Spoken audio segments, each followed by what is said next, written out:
Байцгаана уу? Дондогмо подкастын шинэхэн дугаар эхлэхэд бэлэн боллоо. За өнгөрсөн дугааруудаар та бүхэндээ дээд оршихуй, гэгэн оршихуй гэх мэт маш гой гой сонирхолтой сэдвүүдийн хүрээнд ярилцсан байгаа. За тэгээ өнөөдрийн дугаараараа болвол бас burnout гэдэг хүмүүсийн маань маш их сонирхон асуудаг, бас их нүүр тулдаг энэ сэдвийн талаар ярилцахаар манай хамтран хөтлөгч Сара, за болормаа коуч, за тэгээд Солонгоо миний бид гурав орж ирсэн байна. За тэгээд та бүхэндээ энэ сэдвийн хүрээнд аль болох яг олон талаас нь тийм ээ яг шинж тэмдэг нь юу юм, гарцсан нь юу юм, яаж burnout-тай болоод идэг шалтгаанууд нь юу юм гэх мэтчлэн хөндөн ярилцах болно. Burnout-тай та хоёр маань ер нь учирч байв уу? За тэгээд учирч исэн болвол яг тэр туршлагач нь тийм ээ таны амьдралд яг ямар нөлөө үзүүлсэн бэ гэдэг нэг өөрсдөө тохиолсон кейсээсээ хуваалцаач гэж урьж байна. За тэгээд Сара маань эхлээд яриад явах уу? За тэгээ баярлалаа. За сайн байцгаана уу, намайг Сара гэдэг. Миний хувьд одоо ерөнхийдөө илүү ингээд дотоод хөгжилтэй энэ зам дээр яваад нэг 4-5 жил орчмын хугацааг ер нь өнгөрөөсөн байна. Тэгээд ер нь бол намайг энэ дотгошоогоо чимээлээд бас хувь хүний хувьд өсөж дэвчэхэд том түлхэц үзүүлсэн зүйл маань өөрөө энэ burnout буюу энэ альва зүйлээс энэ хаших хам шинж байгаа.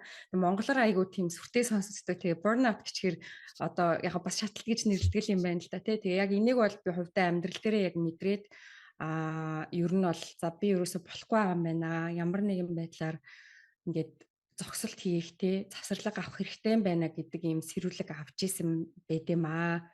Тэгээд яг тэр тухай жоохон ярихад би өөрөө нөгөө маш их гэр бүл зохиогоо хүүхдүүдтэй болцсон учраас хангалттай ингээд юмнаас одоо хангалттай завгүй хүн байсан.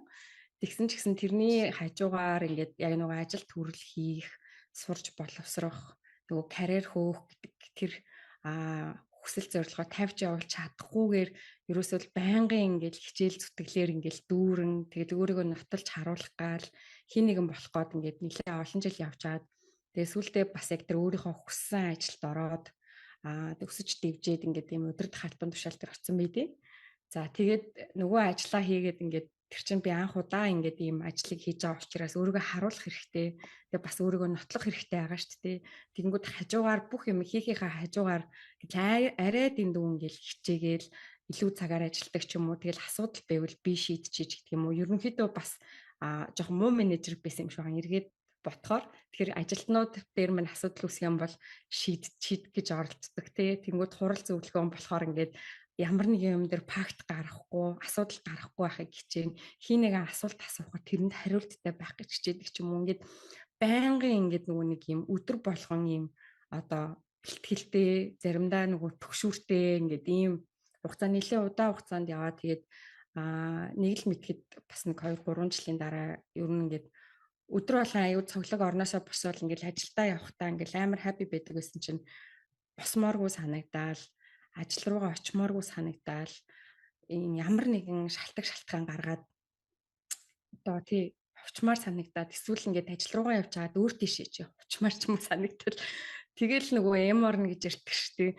Яг тэр мэдрэмжүүд төрөөд тэгээд сүултээ дамжраад ерөнхийдөө уйлж унжих те одоо ямар ч тийм учир шалтгаангүйгээр маш эмзэг болох гэд. Тэгээ иймэрхүү юмнууд ер нь болсон байт юм аа. Тэгээд яг миний хувьд бол ажил дээр илүү давмгаа мэдэрч исэн. Гэхдээ яг цааш шалтгаан нь бас гэр бүл ч гэсэн ачаалттай тий олон зүйлийг амжуулах гэж авснаас болсон юм уу. Тэгээд тэр үедээ өөрөөсөө хамгийн их асууж ирсэн асуудал болохоор ингээд эмэгтэй хүн бүгдийг нь амжуулж болохгүй мүү тий бид нар хүссэн бүх зүйлдээ хүрч болдгоо мүү тий заавал ингээд аль нэгийг нь золиослох хэрэгтэй байдаг юм уу гэдэг тийм асуулттай ер нь тулгараад тэгээд яалтчгүй өөртөө буулт хийгээд тэгээд ажилласаа завсарлага авсан байдаг юм аа. Одоо бол хамаагүй тийм би сэтгэлд амар оюуны ачаал багтай ажил хийж байгаа. Тэгээд өөрийнхөө гэсэн нөгөө нэг хувийн зүйл дээр илүү давхар яг ажиллаад эхлэнгүүд сэтгэл ханамж хамаагүй өсөөд тэр дээрээ бол ингээд одоо өөрөө зохицуулчих болохоор заавал хин нэгэнд ингэж шоу ап хийж тэ хин нэгэнд одоо ингэж өөрийгөө нотлох ямар ч шаардлагагүй гэдэг тийм мэдрэмжтэй байгаа учраас ерөнхийдөө ядарсан ч гэсэн за болчих болно штэ гэд болчдөг болцсон байгаа. Тэгэхээр тэр л их гоё санагдаад өмнө нь бол тийм болох ихгүй юм шиг санагдаад идэг л байсан юм билээ л дээ. Яг үнэ гарцгүй яг үнэ. Тэгэхээр сараг сонсож байхад бүх шинж тэмдгүүд нь ер нь л одоо ажлаас аливаад хашрах хам шинж те хандлага шинж тэмдгүүд нь бүгдийн сайхан чагсаагаад өглөө штэ.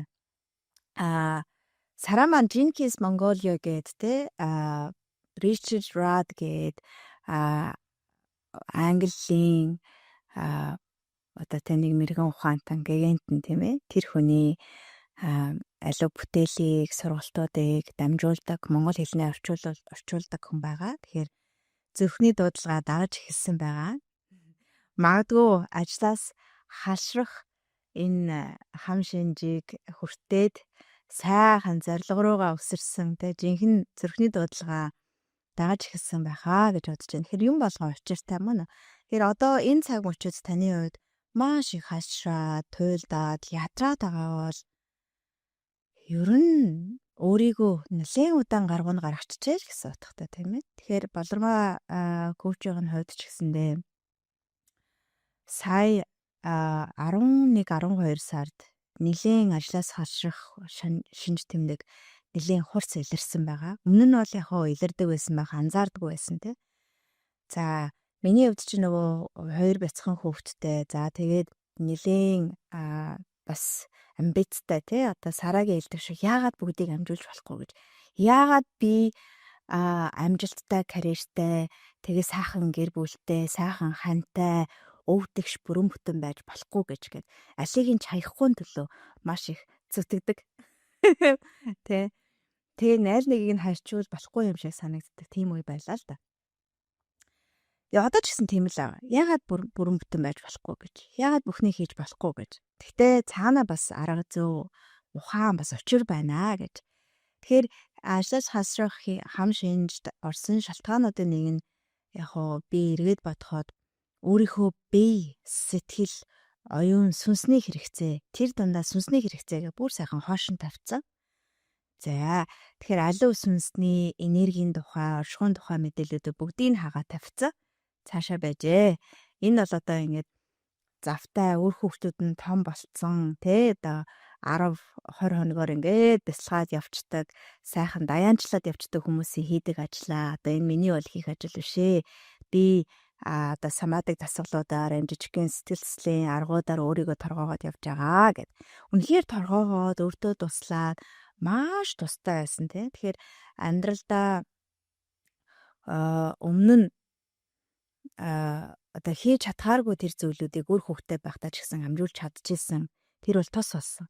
Гэхдээ 11-12 сард чи нөгөө Монголд ивент зохион байгуулсны дараа учраас маш их эрэлт хэрэгцээ нэмэгдээ. Дээрээс нь нэлээд арчилгаад хордлогоо анхаарал шаардлагатай хүмүүс өөрчлөгч нарын тоо ихсээд ирсэн чинь би өөрөө сэтгэлээ бүх нөгөө цаг заваа анхаарлаа ажилдаа зориулаад өөрийнхөө биеийг орхиод за тэгээд дундуур нь нөгөө баашин одоо нүүгээд айлдэрж амьдраад тэгээд нэм өөрийнхөө тухтай офс мавсаасж ажиллаж чадахгүй тийм ээ. За дээрэс нь Монголд ч бүр ивент зохион байгуулах чаа гээд 2 хүүхэдтэйгээ очсон. 2 хүүхэдтэй хараад дундуур нь ивентээ зохион байгуулах элдв эн тентхий бүх ярилцлагуудыг өгөөд тэгээд ерөөсөө 100 амар чадаагүй явж агаад пул гэж бөөн ажлын ачаалал дарагдаад тэрнийхээ төлөө сайн үйлчлэхийн төлөө бүх анхаарлаа сурах, хөгжих аль өөрчлөгч нараад хордох дээр анхаарлаа хандуулснаас болоод 11-12 сард бол нэлийн хаширч гисэн байна.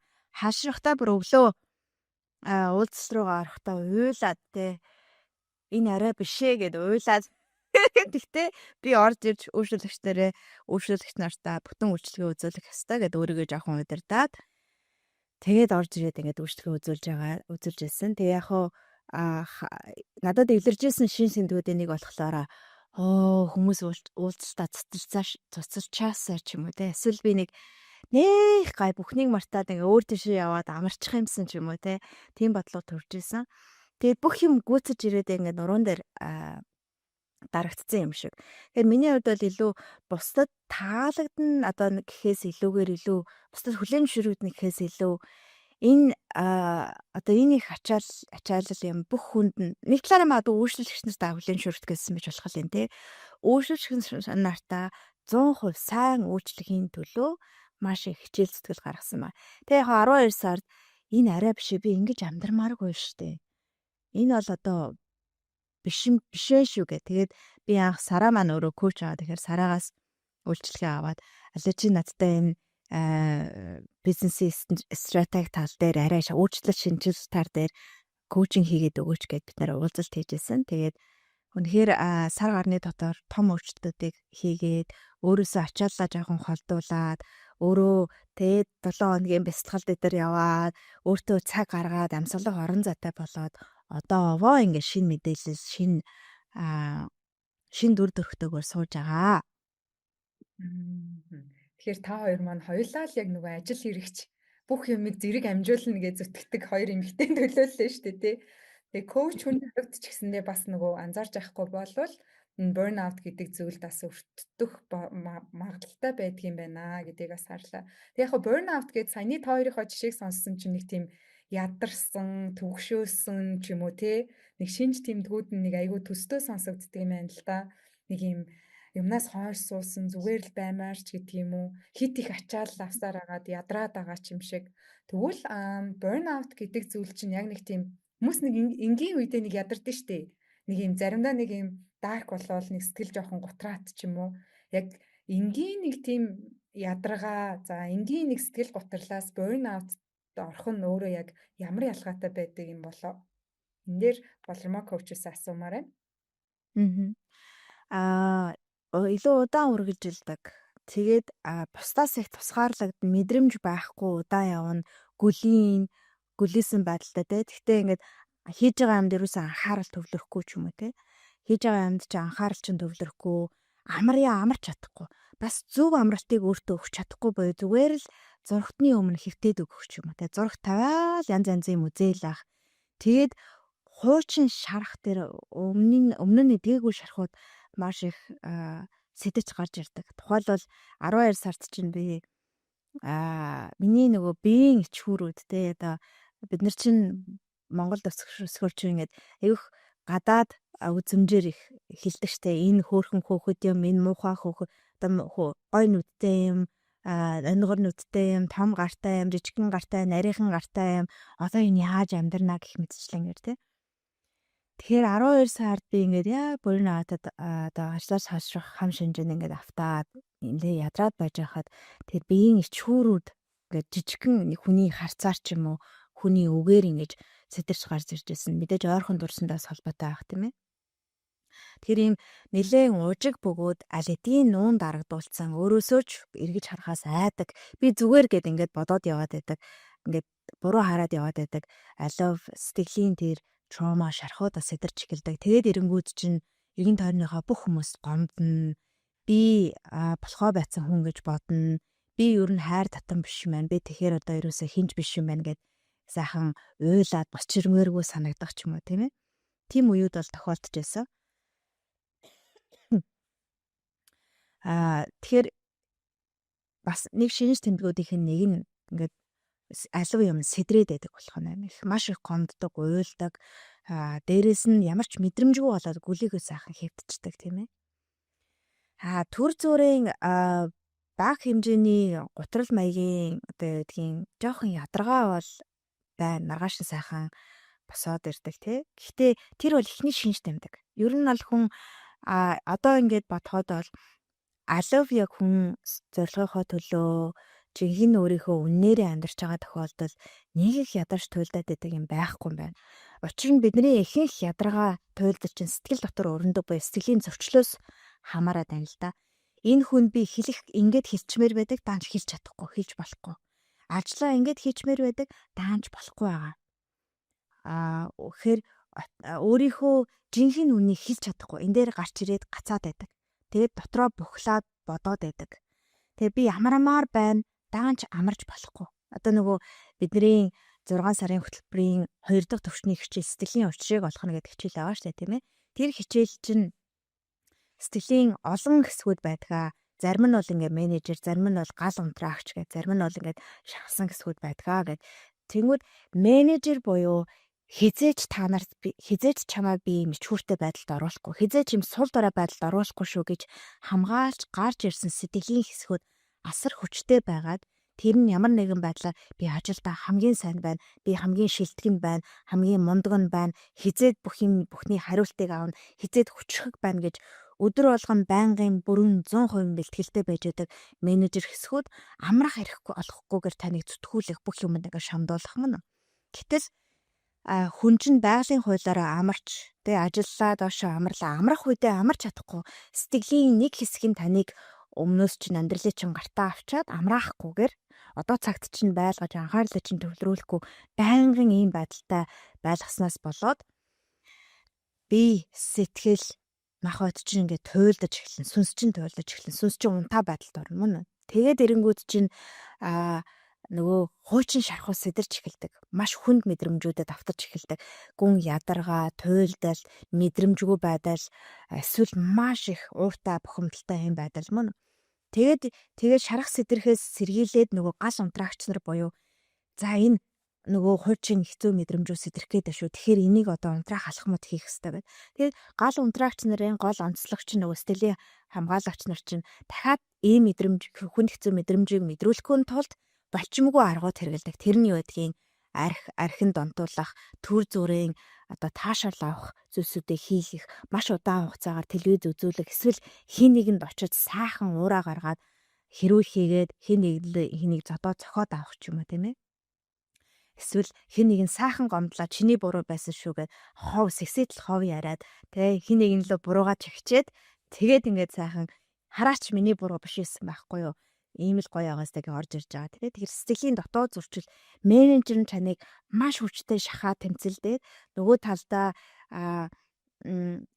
дотоод гэр бүлийн систем, дотоод систем чинь тэнцвэрээ алдаад буюу зөвхөн ажилд ч юм уу нотлоход өөрийгөө зориулаад тэнгүүд амарч алж яхад орон зай байхгүй байгаа дангууд нөгөө хуучин одоо шархалсан хэсгүүд ингээд хүнд мэдрэмжүүд ингээд гарч ирээд туйлдаад ядраад гарч ирээд ирэнгүүт нь гал унтраагч нар төр зүрийн гүн амралт өгөх, тайтгарал өгөх, сэргээх биш төр зүр тайтгаруулах, гал унтраах аргуудыг хэрэглээд тэгээ энэ хоёр чинь хоорондоо байнгын зөрчилтөө яваад улам илүү ихсээд тэгээ сүулдэ хаших хам шинж болоод ирж байгаа. За хоорондоо үзэлцэхдээ яг би амраач амармаар байна. Чи жаргаа хэрэгтэй штэ. Гоё байгаач гэдэг ингээд дотроос жаргах юм жижигхэн юмнуудыг өгөөл те. Жишээлбэл одоо элдв жижигхэн юмнуудад донтуулах ч юм уу, архиулах, вино уулах те. Тэнгүүд нөгөө менеж чи ийм арчааг байхгүй. Тэгэл чи ингээл ийм заваа юмдаа донтдаг чи ийм л ичхүүртэй амтан штэ гэж. Тэгэл маргааш нүглөө усаад нөгөө хоёр чи хоорондоо үзэлцээл тэгэл өстө дотор давчтаал байж ядаал тэгэл менежер наваад чи хувц сунраа өмсөд нүрэ бодоод одоо гар гээл тэгэл ерөөсө гараал явна. Өдөржин менежердээ адлуулна, амрах хэрэггүй, анхаарлаа өөрлөгөө хандуулаа, төвлөрөөд өөрийгөө услах хэрэггүй. Бааха ингээд гүн тэгээ ороо орж ирэнгүүт нөгөө гал унтраагч чи ажиллана тий. Телевизээ үзээд шараад тэгт нөгөө пива аваад, минагаа аваа сайхан хифт гэдэг ингээд. Тэгээд өөрөөр хэлбэл энэ тохиолдолд чинь таны жинхэнэ бие унтцсан. Өөрийн тэр цэвэр ухамсаар өөрийн гэгээн энерги чинь унтаа байдалтай боيو тэрнтэй холбогдох цаг байхгүй.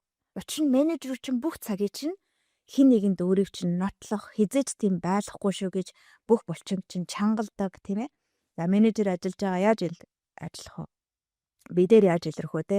Байнгын юм булчингийн чангаралтай, байнгын жигтэйхэн аз жаргалтай ч юм шиг айхтар ийм одоо юудгийн бүхнийг мэддэг тав тий. Тэгээд яг ингээд төвлөрөөл амраал ингээд суугаал дотгошоо төвлөрөх гэхлээр хийх ажлууд нь бодогдоол энэ тэндээс дотроос нь энийгээ хий тэрийгээ эгөө тэгсэнгүү арчаагүй тэглээ инглээ ба.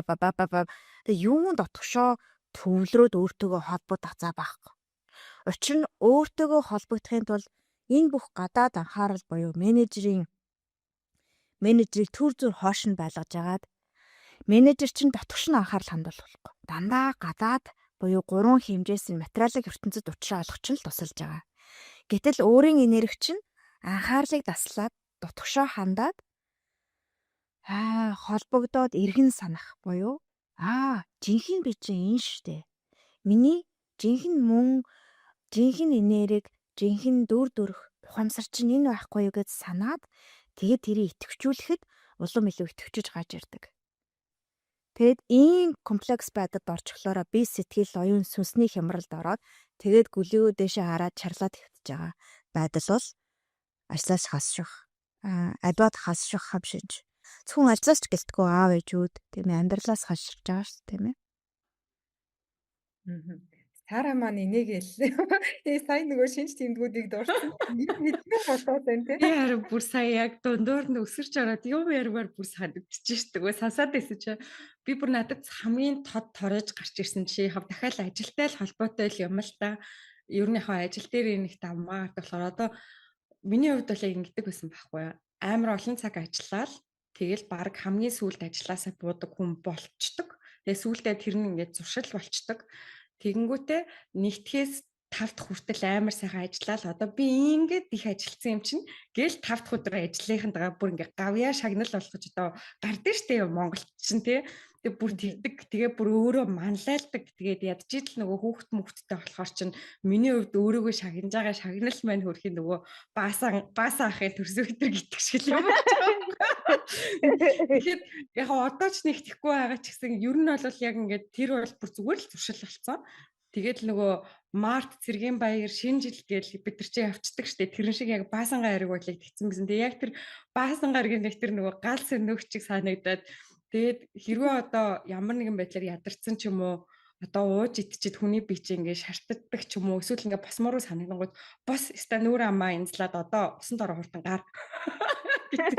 Тэр бол яг бүр яг тэр гал сөнөөгч менежер хоёр маань бараг л зүгээр нүдэнд харагдтал ярьлаас. Батарманаас тийм амьдралаар амьдарч ирсэн басаад.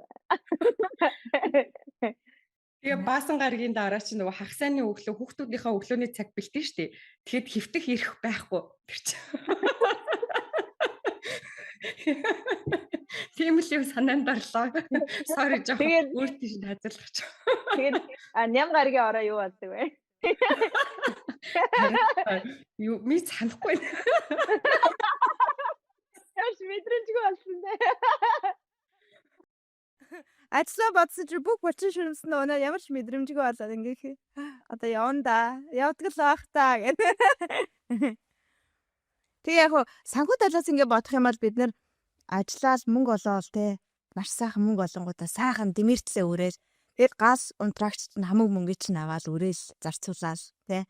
Тэгэл менежер чинь буцаж тэрийг олохын төлөө зүтгэл тэгэнгүүтээ мөнгө олохгүй л болохгүй угаасаа ингэхгүй одоо ажиллахгүй л мөнгө олохгүй тэгэхээр мөнгө олохгүй л болохгүй гэд ингээд ажилласаа төр завсарлаг эхлэх авъя гэхлээр мөнгө нь бодогдоод тийм ээ тэгээд нэг тийм гарцаагүй байдалд орчод байгаа байхгүй. Тэгээ яг өнний цааш тий нэг тийм тойрогт орчт юм байна те ингээл зөрчилдөй л айгүй хөөрхөө нэг юм циклэнд орсон юм шиг яг нөгөө дотоод руугаа яг нөгөө түрүү хэлсэн цэвэр ухамсар яг жинхэнэ өөрлөгөөрөөс анхаарал хандуулж чадахгүй явсаар байгаа л тэгэл зарим одоо азтай нь бол яг ингээд ойлгоод яг дотгошоогоо чимээлээд ирдэг юм байна. Тэгээд зарим нь анзаарахгүй байгаа гэх юм бол тэр жигтээ дуусгахч магадaltaй юм байна шүү дээ тий. За тэгвэл дараагийн асуулт руугаа орчих уу лээ. Тэгээ Одоо нөгөө ямар төрлийн хүмүүс яг энэ burnout-д илүү өртөх магадaltaй байдаг вэ? Аль эсвэл одоо ямар нөхцөл байдалд байгаа хүмүүс яг энэ burnout-д илүү өртдөг вэ? Манай Сараманаас бодож байгаарой тий. Болмог хөвчөөс эхлээд асуучих. За ерөнхийдөө ийм үгээ залхаал гэдэг дандаа л бусдынхаар байгаад байдаг. Тэ одоо гэдгийг нэг ингээл юм хэлэхгээл ингэснэ за айгүй бол гомдчих байх. За ингэчүүл намайг буруугаар ойлгочих байх. Тэ энэ хүн надад нэг жоохон ингэж хандаад жоохон дутуу намайг голсон байдалтай эсвэл нэг л надад дургу байна да. Гэтэ айгүй л энэ тухай ярьж ер нь ярьж болохгүй.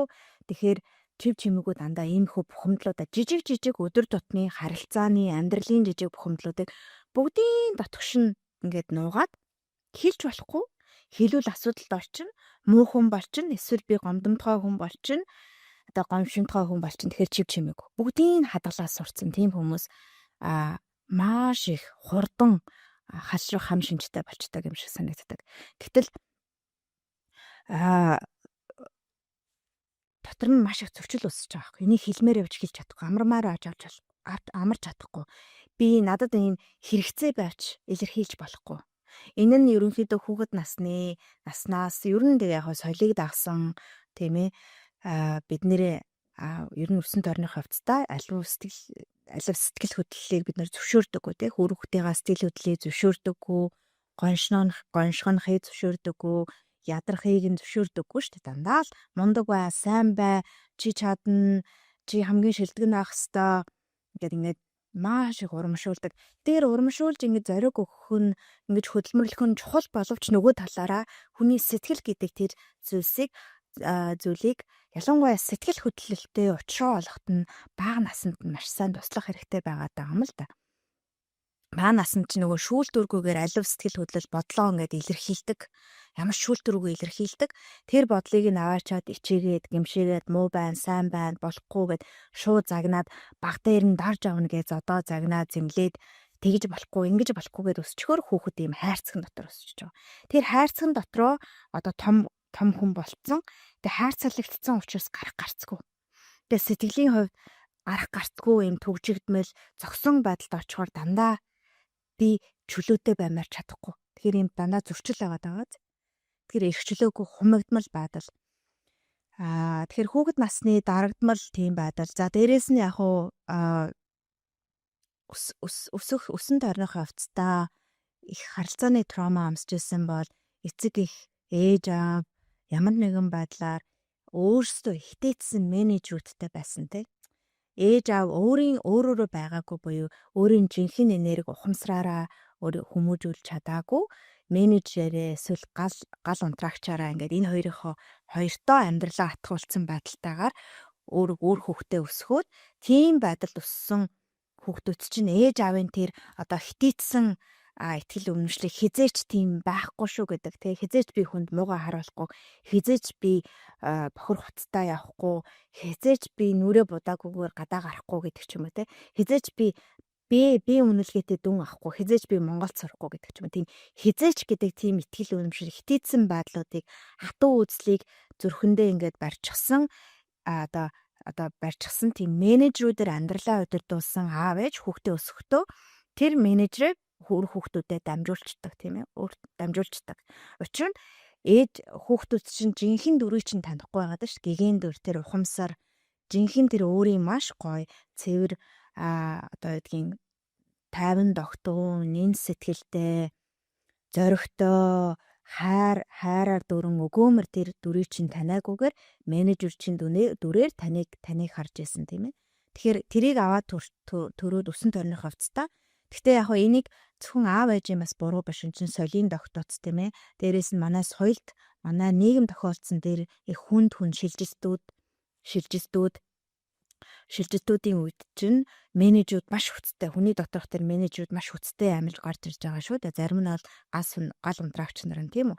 Тэгэхээр тэрэн дээр сэтгэл зүйн боловсрал дутснаас болоод тэр арга барилаараа хүүхдэдээ өсгөөд тийм ээ. Trauma байх нь шүү дээ. Травмагаараа ингээ хүүхдэдээ өсгөөд тэгээ тэрийг бид нэр үе уламжлуулан дамжиж авчиваад өнөөдөр яаж байгаа гэхээр зогсох эрх байхгүй. Өөрийнхөөрөө дуу хоолойгоо өргөх эрх байхгүй. Амрах эрх байхгүй. Ингээд утсан хүүхэлтэй болцсон. Тийм байдалтайгаар өссөн бол нэлийн хасрах хам шинжтэй болчиход байдаг. За энэ дундаа бол одоо хатуу ширүүн бүр энгийнээр тайлбарлах юм бол асар хатуу ширүүн те загнадаг зэмэлдэг чи сайн бай мундаг наах хэвээр чи үеэл нараа хараач энэ хүүхдүүдийг хараач чи чадахгүй байгаад байхгүй чи чадах хэвээр цагаан толгой өсхийн зодж байгаа зэмэлж байгаад тийм ээ сайн бай гэд ингэж яваад заагаад өгчүүлсэн те арай зөөлхнөөр эвлэг гэхнээр сонирхолтойгоор тоглоомын аргаар зааж өгөхөөс илүүгээр тийм ээ тэгэхээр манай одоо магадгүй бидний үеийн ээж аав одоо арай шинэлэг аргаар хүүхдэд өөрийнхөө тэр гэгээн дүрээр өсгөхийн төлөө хичээж ах шиг байна тийм үү. Өмнөх үед бол миний бодлоор тий боломж бас байсангүй. Тэгэхээр дахиад хашрах хам шинж дотор нийгмийн зохион байгуулалт, нийгмийн өөрийнх нь нийгмийн энэ ядуу буурай байдал, тэгээ дэмжлэг сул байдал, орчны гэр бүлийн дэмжлэг сул байдал их ихтэй ингээл харахад дандаа сул дорой нэг л амьдрал нь болохгүй байгаа даа. Өөрөөсөө хальж бусдад тусалж чадахгүй байгаа даа хүмүүсээр хүрээлүүлчихсэн. Тэгээ нийгмийн өөрийнх нь маш их хээл хахуултай одоо ёс бус шудраг бус зүйл их байгаа. Энэ нийгмийн тогтвол систем маань бас өөрөө нийгмийн систем маань өөрөө бидний дотоодын сэтгэлийн системд их нөлөөлөөд тэгээ сэтгэлийн систем дотор ч нөгөө менежерчин асар их ам хамгаалах зүүн ер нь менежерүүд хүчтэй байна гэдэг нь самадаг сэтгэл зүйтэй холбож ярих юм бол ам хамгаалах зүүн хүчтэй байнаас гэсэн үг. Тэгээд цээжин дээрх чангарал чинь хоолон дээрх бачуурал чинь тийм ээ. Тэгээд тарих толгоо өвддөг байдал, эрүү чанга нүд ингээд тогтдоггүй, анхаарал төвлөрдөггүй, бие ингээд байнгын чичиргэн салганаантай байж байдаг, эсвэл маш их чангарсан байж байдаг. Гэдэс ходоодны үйл ажиллагаа доголдолтой тийм ээ. Тэгэхээр самадик талаас бол тийм шинж тэмдгүүд илэрч байгаа бол менежер чинь асар их амьдралыг чангартай авсан байна л гэсэн үг. Тэгэхээр ийм системийн одоо нийгмийн системийн сул дорой байдал одоо fragile одоо сул дорой тогтургүй байдал нь өөрөө бидний сэтгэлийн системийн тогтургүй байдлыг бий болгоод байгаа. Гэхдээ бид нэр үнэндээ дотроо өөрөө агуу хөттэй сонголттой нэгэн учраас дотгошоо анхаарлаа хандуулаад сонсоол эхийн цагт нийгмийн систем ямар ч байлаа гэсэн өргөж танд амьдралаа өөдөн татах жинхэнэ үннээрээ өөрийн үнэн төрхөөрөө амьдрах сонголт байж л байдаг. Гэхдээ энэ бүхнийг амсаад явж байгаа нь ганцхан таны эцэг эхийн буруу биш шүү гэдгийг одоо сануулахын тулд бид нар өөрөө нийгэм соёл энэ дэлхийн ертөнцийн байгаа байдал чинь ч гэсэндээ нөлөөлнө шүү дээ гэдгийг хэлэх гэсэн юм аа. Бас айгүй өргөн хүрээнд бодож үзэх хэрэгтэй юм тийм ээ. За Сара маань бас юм хэлгээл тэнд энэ нүднээс нь харагдаад л ах юм. Би зүгээр нөгөө түрүүн яг нөгөө ямар хүн ингээд яг хаширдаг вэ гэд асуусан шүү дээ. Тэгээ яг ингээд сая ярьж байхад жишээлбэл бүгд л мэдэрч үтсэн мэдрэмжүүд байгаа байхгүй юу? Ингээд сонсож байгаа хүмүүс ч гэсэн яг тийж яг намайг л хэлээд байгаа юм шиг ч юм уу. Яг миний мэддэг юмыг ч яриад байгаа юм шиг ч юм уу. Яг тийг санагдаж байгаа л гэж бодож ирлээ. Зүгээр илүү яг ингээд дүр талаасаа бодох юм бол миний бодлоор надаас өөр хин ч энийг хийж чадахгүй. Надад туслах хүн байхгүй штэ гэдэг тэр нь бидний тэр нэг суур итгэл үнэмшилтэй одоо хүний дор орохгүй муу явахгүй ч гэдэг юм уу нэг тийм нэг ерөнхий суур итгэл үнэмшлүүд байдаг штэ ингээд буруу гэж хэлэх аргагүй. Жишээлбэл одоо айлын том хүүхэдтэй аав ээж хоёр амар завгүй эсвэл аав ээжийн хин нэг нь байхгүй ч юм уу тэнгуү тэр айлын том хүүхэд байж болж юм эсвэл ганц бие ээж ганц бие аав байж болж юм одоо хөгшин настай өвчтөе хүн хасраад байж байгаа хүн байж болж байна. Энэ хүмүүс бол бүгд яг ингээд дөнгөж хүүхэд гаргасан нэлэх хүүхэдтэй 2 3 хүүхэдтэй ээжүүд ч гэдэг юм уу те ингээд ботхоор яг ингээд надаас өөр энийг хийж чадахгүй штэ гэдэг тэр ихтгэл үнэмшил нь эргээд биднийг ингээд улам л тэр нөгөө хар нөхрөө ингээд оруулаад тэгээд өөрөө тэгж бодох тусмаа улам л ганцаараа юм шиг санагдаад тэнгуү тех тусам улам хүмүүсийг би өөрөөсөө түлхээд ингээд бэдэм болов гэж зүгээр яг санагдлаад яг мэдээж ингээ ярихад амархан ч гэсэн яг ингээд тэгж хэрвээ бодож байгаа бол ямар ч байсан яг энэ бодол бол энэ байдлаас гарах бол түлхүү.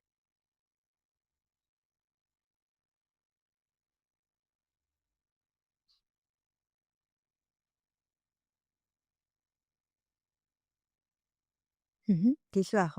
Тэгэхээр бид нар нийгэм өөрөө хэлбэл менежерүүдийн чинь нөгөө итгэл өмчлүүд байгаа даахгүй. Надаас өөр хин ч энийг хийж чадахгүй. Би л энийг хийн. Надаас өөр угаасаа сайн хийж чаддаг хүнч байхгүй. Угаасаа би өөрөө жоохон сулраа тайтгарах үед тий менежерч яг тий бодлоо. Чи жоохон тайшраал дотоод мэдрэмжөөгөө өнгөгээл ирэхэд чи ийм хүчгүй сул дорой энэ мэдрэмжийг мэдрэгч аргах ирэх байхгүй штэ чанд. Чи босоод юмаа хийгээч маш олон их үүрэг хариуцлага байгаа штэ чанд гэд. Тэгээ нүг менежерүүдийн энэ ихтгэл өмшил үүрэг хариуцлагууд чинь өөрөө өвөг дээдэс буюу уламжлагдан дамжиж ирсэн байдаг. Илүү их хүчтэй байх тусам энэ бол удам дамжсан байдаг. Тэгэхээр би өчигдөрхөн сургалтанд сууж агаад өөрийнхөө энэ хитээцсэн менежертэй уулзж байгаа байхгүй тий. Маш их би энийг л хийн гэдэг зогсохгүйгээр дотроос ингэж түншиж гарч ирдэг. Яг зүүн талаас гарч ирдэг юм менежер хэсэг байгаа юм л да. Тэгээ ингээд цаашаа ингээд ярилцаад ойлгоод харилцаа тогтоогоод төхөрлөөд ирсэн чинь надаа эмээгийн тэр их өвдөлтүүд байгаа байхгүй. Гэтэл би эмээгийн амьдрал ямар байсныг мэдэхгүй те. Би эмээ бүр 60 70 гарцсан байхдаа ингээл цуг амьдрал ингээл ингэдэг байсан. Гэтэл эмээгийн тэр мэдрэмжүүд шууд ингээд орж ирж байгаа чинь эмээ бусдад гологдчихсэн, эмээ ганцаардчихсэн, эмээ маш их ачаалал дагаад надаас өөр энийг хинч хийхгүйгээд ингээд амьдралын ачаандаа дарагдаад, туйлдаад ядарч исэн тэр мэдрэмжүүдийг мэдрээд тэгэд миний менежер тэр мэдрэмжийг бас ээжээр ингээд амжуулж илүү хүчтэй мэдрээд тэгэд өнөөдөр зогсож чадахгүй болормоо би болцсон байгаа даахгүй. Гэтэл нөгөө талаас эндээс одоо болчооч дээ, жоохон амарчаач дээ гэх тээ. Тэгээ энэ хоёр ингээд хоорондоо зөрчилдсөн жишээ нэ тийм ээ. Тэгэхээр энэ бол ингээд бид нар яг хуу ингээд шин сэндэгээр мэдэрдэх зарим юм бол угаасаа одоо надад тийм байхгүй гэж жишээлбэл би надад тийм байхгүй гэж би боддог байсан тийм хэсгүүд нэг хүчтэй менежер хэсэг байхгүй дээ гэд боддог байсан. Чагнаад үзэхэд үнэхээр байгаа байхгүй тийм. Тэгэхээр би их юм одоо танигдахгүй би далд ухамсарт үл мэдэгдэх байдлаар байж байдаг. Сонсоод одоо бүр өөрөө зогсолт хийгээд анхаарлаа дотгош нь эргүүлээд чагнаад үзэхэд маш их мэдээлэл дотроос чинь түншээл байж байдаг. Энэ халшрах хам шинжээ давах хариулт нь байж байдаг. Учир нь бид нар халшрах хам шинжээр буюу шинжид өртөөд амьдарч байхдаа бүхий л анхаарлаа гадагш нь хандуулсан байдаг. Материалын ертөнц рүү. Тэгээд зөвхөн физик бие материалын ертөнц. Тэгээ энэ нүдэнд харагдаж байгаа амьдрал бодит юм байна гэд итгэцэн байж байдаг. Гэтэл дотгошоо хандуулах үед миний зүрх ингэж цохилд юм байна. Миний дотор чинь ийм мэдрэмж төрдөм биш ээ. Гунигэлт юм байна, баярлд юм байна. Баяр хөөр чинь ингэж илэрдэм байна. За тэгээд бүр цаашаа ингэж сонсоод үзэнгүүд чинь менежер миний биеийг ингэж ашигладаг юм байна. Надад ийм бодол төрүүлээд, ийм сэтгэл хөдлөл төрүүлээд, ийм мэдрэмж төрүүлээд тэгээ би ийм зан авир гаргад юм байна. Гал унтраагч чинь ингэж юм байна. Шаргалсан хэсэг чинь бүрийн цаана ингэж байж идэм байна гэд. Тэгээд бүр танаад эхлэх байхгүй те. Энэ бүгдийг ингээд танаад учрыг олоод сайхан өрдөө зохицуулаад ирэнгүүт чинь амьсгалаа хурамцаатай болоод байна. Одоо би өөрчлөлтийн хэлэн зогсолт хийгээс амьсгал авахаас эхэлнэ гэтэнгүүд амьсгал авах хэрэг байхгүй. Зогсолт хийчихвэл болохгүй гэх. Тэгээд ааштай тийм ээ. Юу яриад энэ бясалгал ингээд ийм хэрэггүй юм цагаа зарцлаа. Энэ чинь ямар ач холбогдолтой юм. Энэ бол яг менежерийн үг байхгүй те. Таны менежер таны амьдралыг гартаа авчаад өмнөөс чинь сайхан ингээд чи амрах хэрэггүйгээд ингээд чамайг адлаад байна. Гарах гарцгүйгээд байна. Энэ та жинхэнэ биегээр амьдрахгүй шүү дээ. Өөрийн жинхэнэ тэр заяамал өгдөл чинь бүр байхгүй. 99% өгдөл чинь бүр байхгүй. Унтаа байдалтай, сүнс чинь унтаа байдалтай. Зүрх чинь хаагдцсан. Менежер чинь хамгаалах үүрэгтэй учраас зүрхийг чинь хаагаад хизэж чанд ийм муухай мэдрэмж төрүүлэхгүй шүү гэдээ ингээд барьсан байгаа байхгүй тий. Тэгээ зүгээр ингээд мэдрэмжтэйгээ тэр бүхэндээ зүгээр баг багаар нүүр тулаад сонсоод эхлэхийн цагт нөгөө гэгэн дөр гээд байгаа нөгөө гэгэн оршихуй цэвэр ухамсар гэдэгтэйгээ уулзаад сэрээд эхлэнгүүд чинь ямар их сонголт байгаагаа анзаарна. Вау, миний амьдрал сонголтоор дүүрэн юм биш дээ. Юу вэ би сонголтгүй гэж бодсон чинь сонголт байна. Би чинь хүч чадалгүй арчаагүй гэж бодсон чинь надад ийм гоё бэлэг авьяас ур чадварууд байна. Учир нь менежер нөгөө талаараа таны амьдралыг хамгаалах гэж зүтгэж байхдаа энэ хорвоо дээр бэлэг авьяасаа чинь тодруулах тэр их ур чадваруудыг танд авьяасыг хөгжүүлсэн байдаг. Ур чадваруудыг бэлгэлсэн байдаг. Одоо сараа өөрийнхөө ур чадваруудаас ярих бах те. Ямар ажлыг яаж умалзуулдаг ур чадвартай тийм ээ.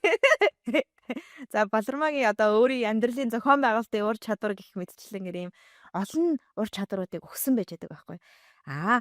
Тэгэхээр өөрийн инээрийг цэвэр ухамсарчин идэвхжээд менежерүүдээ сайхан нөхөрлөөд харилцаа тогтоогоод ур чадваруудыг үнэлээд ашгүй сайн миний төлөө ингэж хөдөлмөрсөнд баярлаа гэд хамаг дотоод зөрчлүүдээ эдгээгээд тэгээд цэвэр ухамсараараа гэгэн дүрээрээ менежер гал унтраагч энэ бүх юмнуудаа сайхан удирдаад Та өөрөө үйлбэл өөрөө амьдралаа гартаа авах нь штэ. Менеж чинь таны өмнөөс амьдралыг чинь менеж чи угаасаа л нэг тийм өвтэй л ээж идэг. Чи угаасаа хүнд хэцүү зүйл байхгүй байсан биз дээ гэд. Үнэхээр трома бүхий үйл явдал үнэхээр зовлон маш хүнд үйл явдал тохиолдож байгаа үед өөрийн энерги биес гараа явцдаг. Энэ нь тэр жинхэнэ үнний өгөгдлийг чинь гинтэхгүй тулд одоо бид нар хагалгаанд орж исэн хүл амьдралын зааг дээр ингээд тулж исэн хүмүүс мэдж байгаа мань өөрийгөө ингээд дээрээс нь ингээд харж идэг гэд. Тэгэхээр үнэхээр хүнд хэцүү үйл явдал биес нь гараа явцсан байж байгаа байхгүй. Тэгвэл менежер чи үнэхээр баттай учраас яадаг вэ гэхээр чи хүнд хэцүү үед угаасаа хаяад явсан байхгүй чамд итгэхгүй. Тэгэхээр буцаа тэр итгэлцлийг бий болгох. Итгэлцэл бий болоход яах вэ? Амснаа биелүүлнэ шүү дээ. Эргэж ирээл менежертэйгээ уулзаал нэрэн би чамайг хайсан уучлаарай гэд ингээд тэг хамаг гомдлыг нь хэлсэн үгээ сонсоод ингээд тайдгаруулад хараар хараад суух.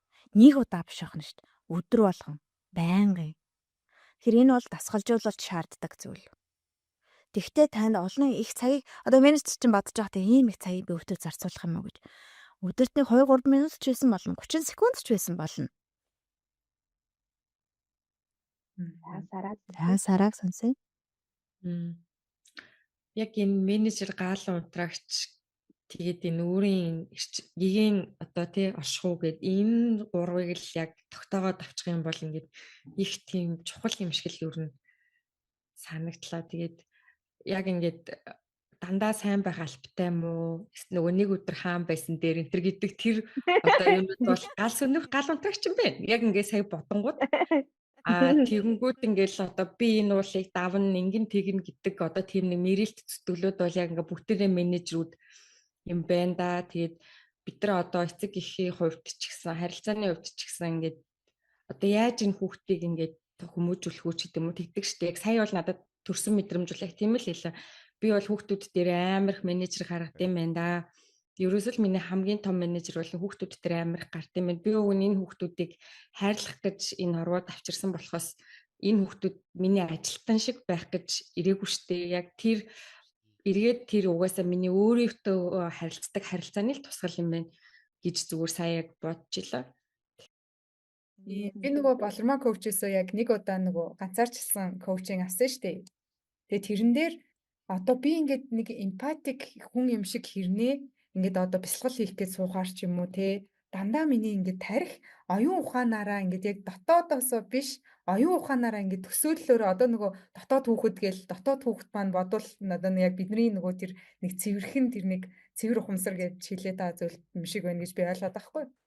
Тэгээ тэрийгээ ингээд тэрнтэйгээ уулзсан энтергээл хүмүүс ярихаар би ингээд гайхаад тэрийгээ тархиараа бодож олох ёстой юм шиг ингээд тархимаа л ингээд ажиллаад идэг гэсэн аахгүй юу.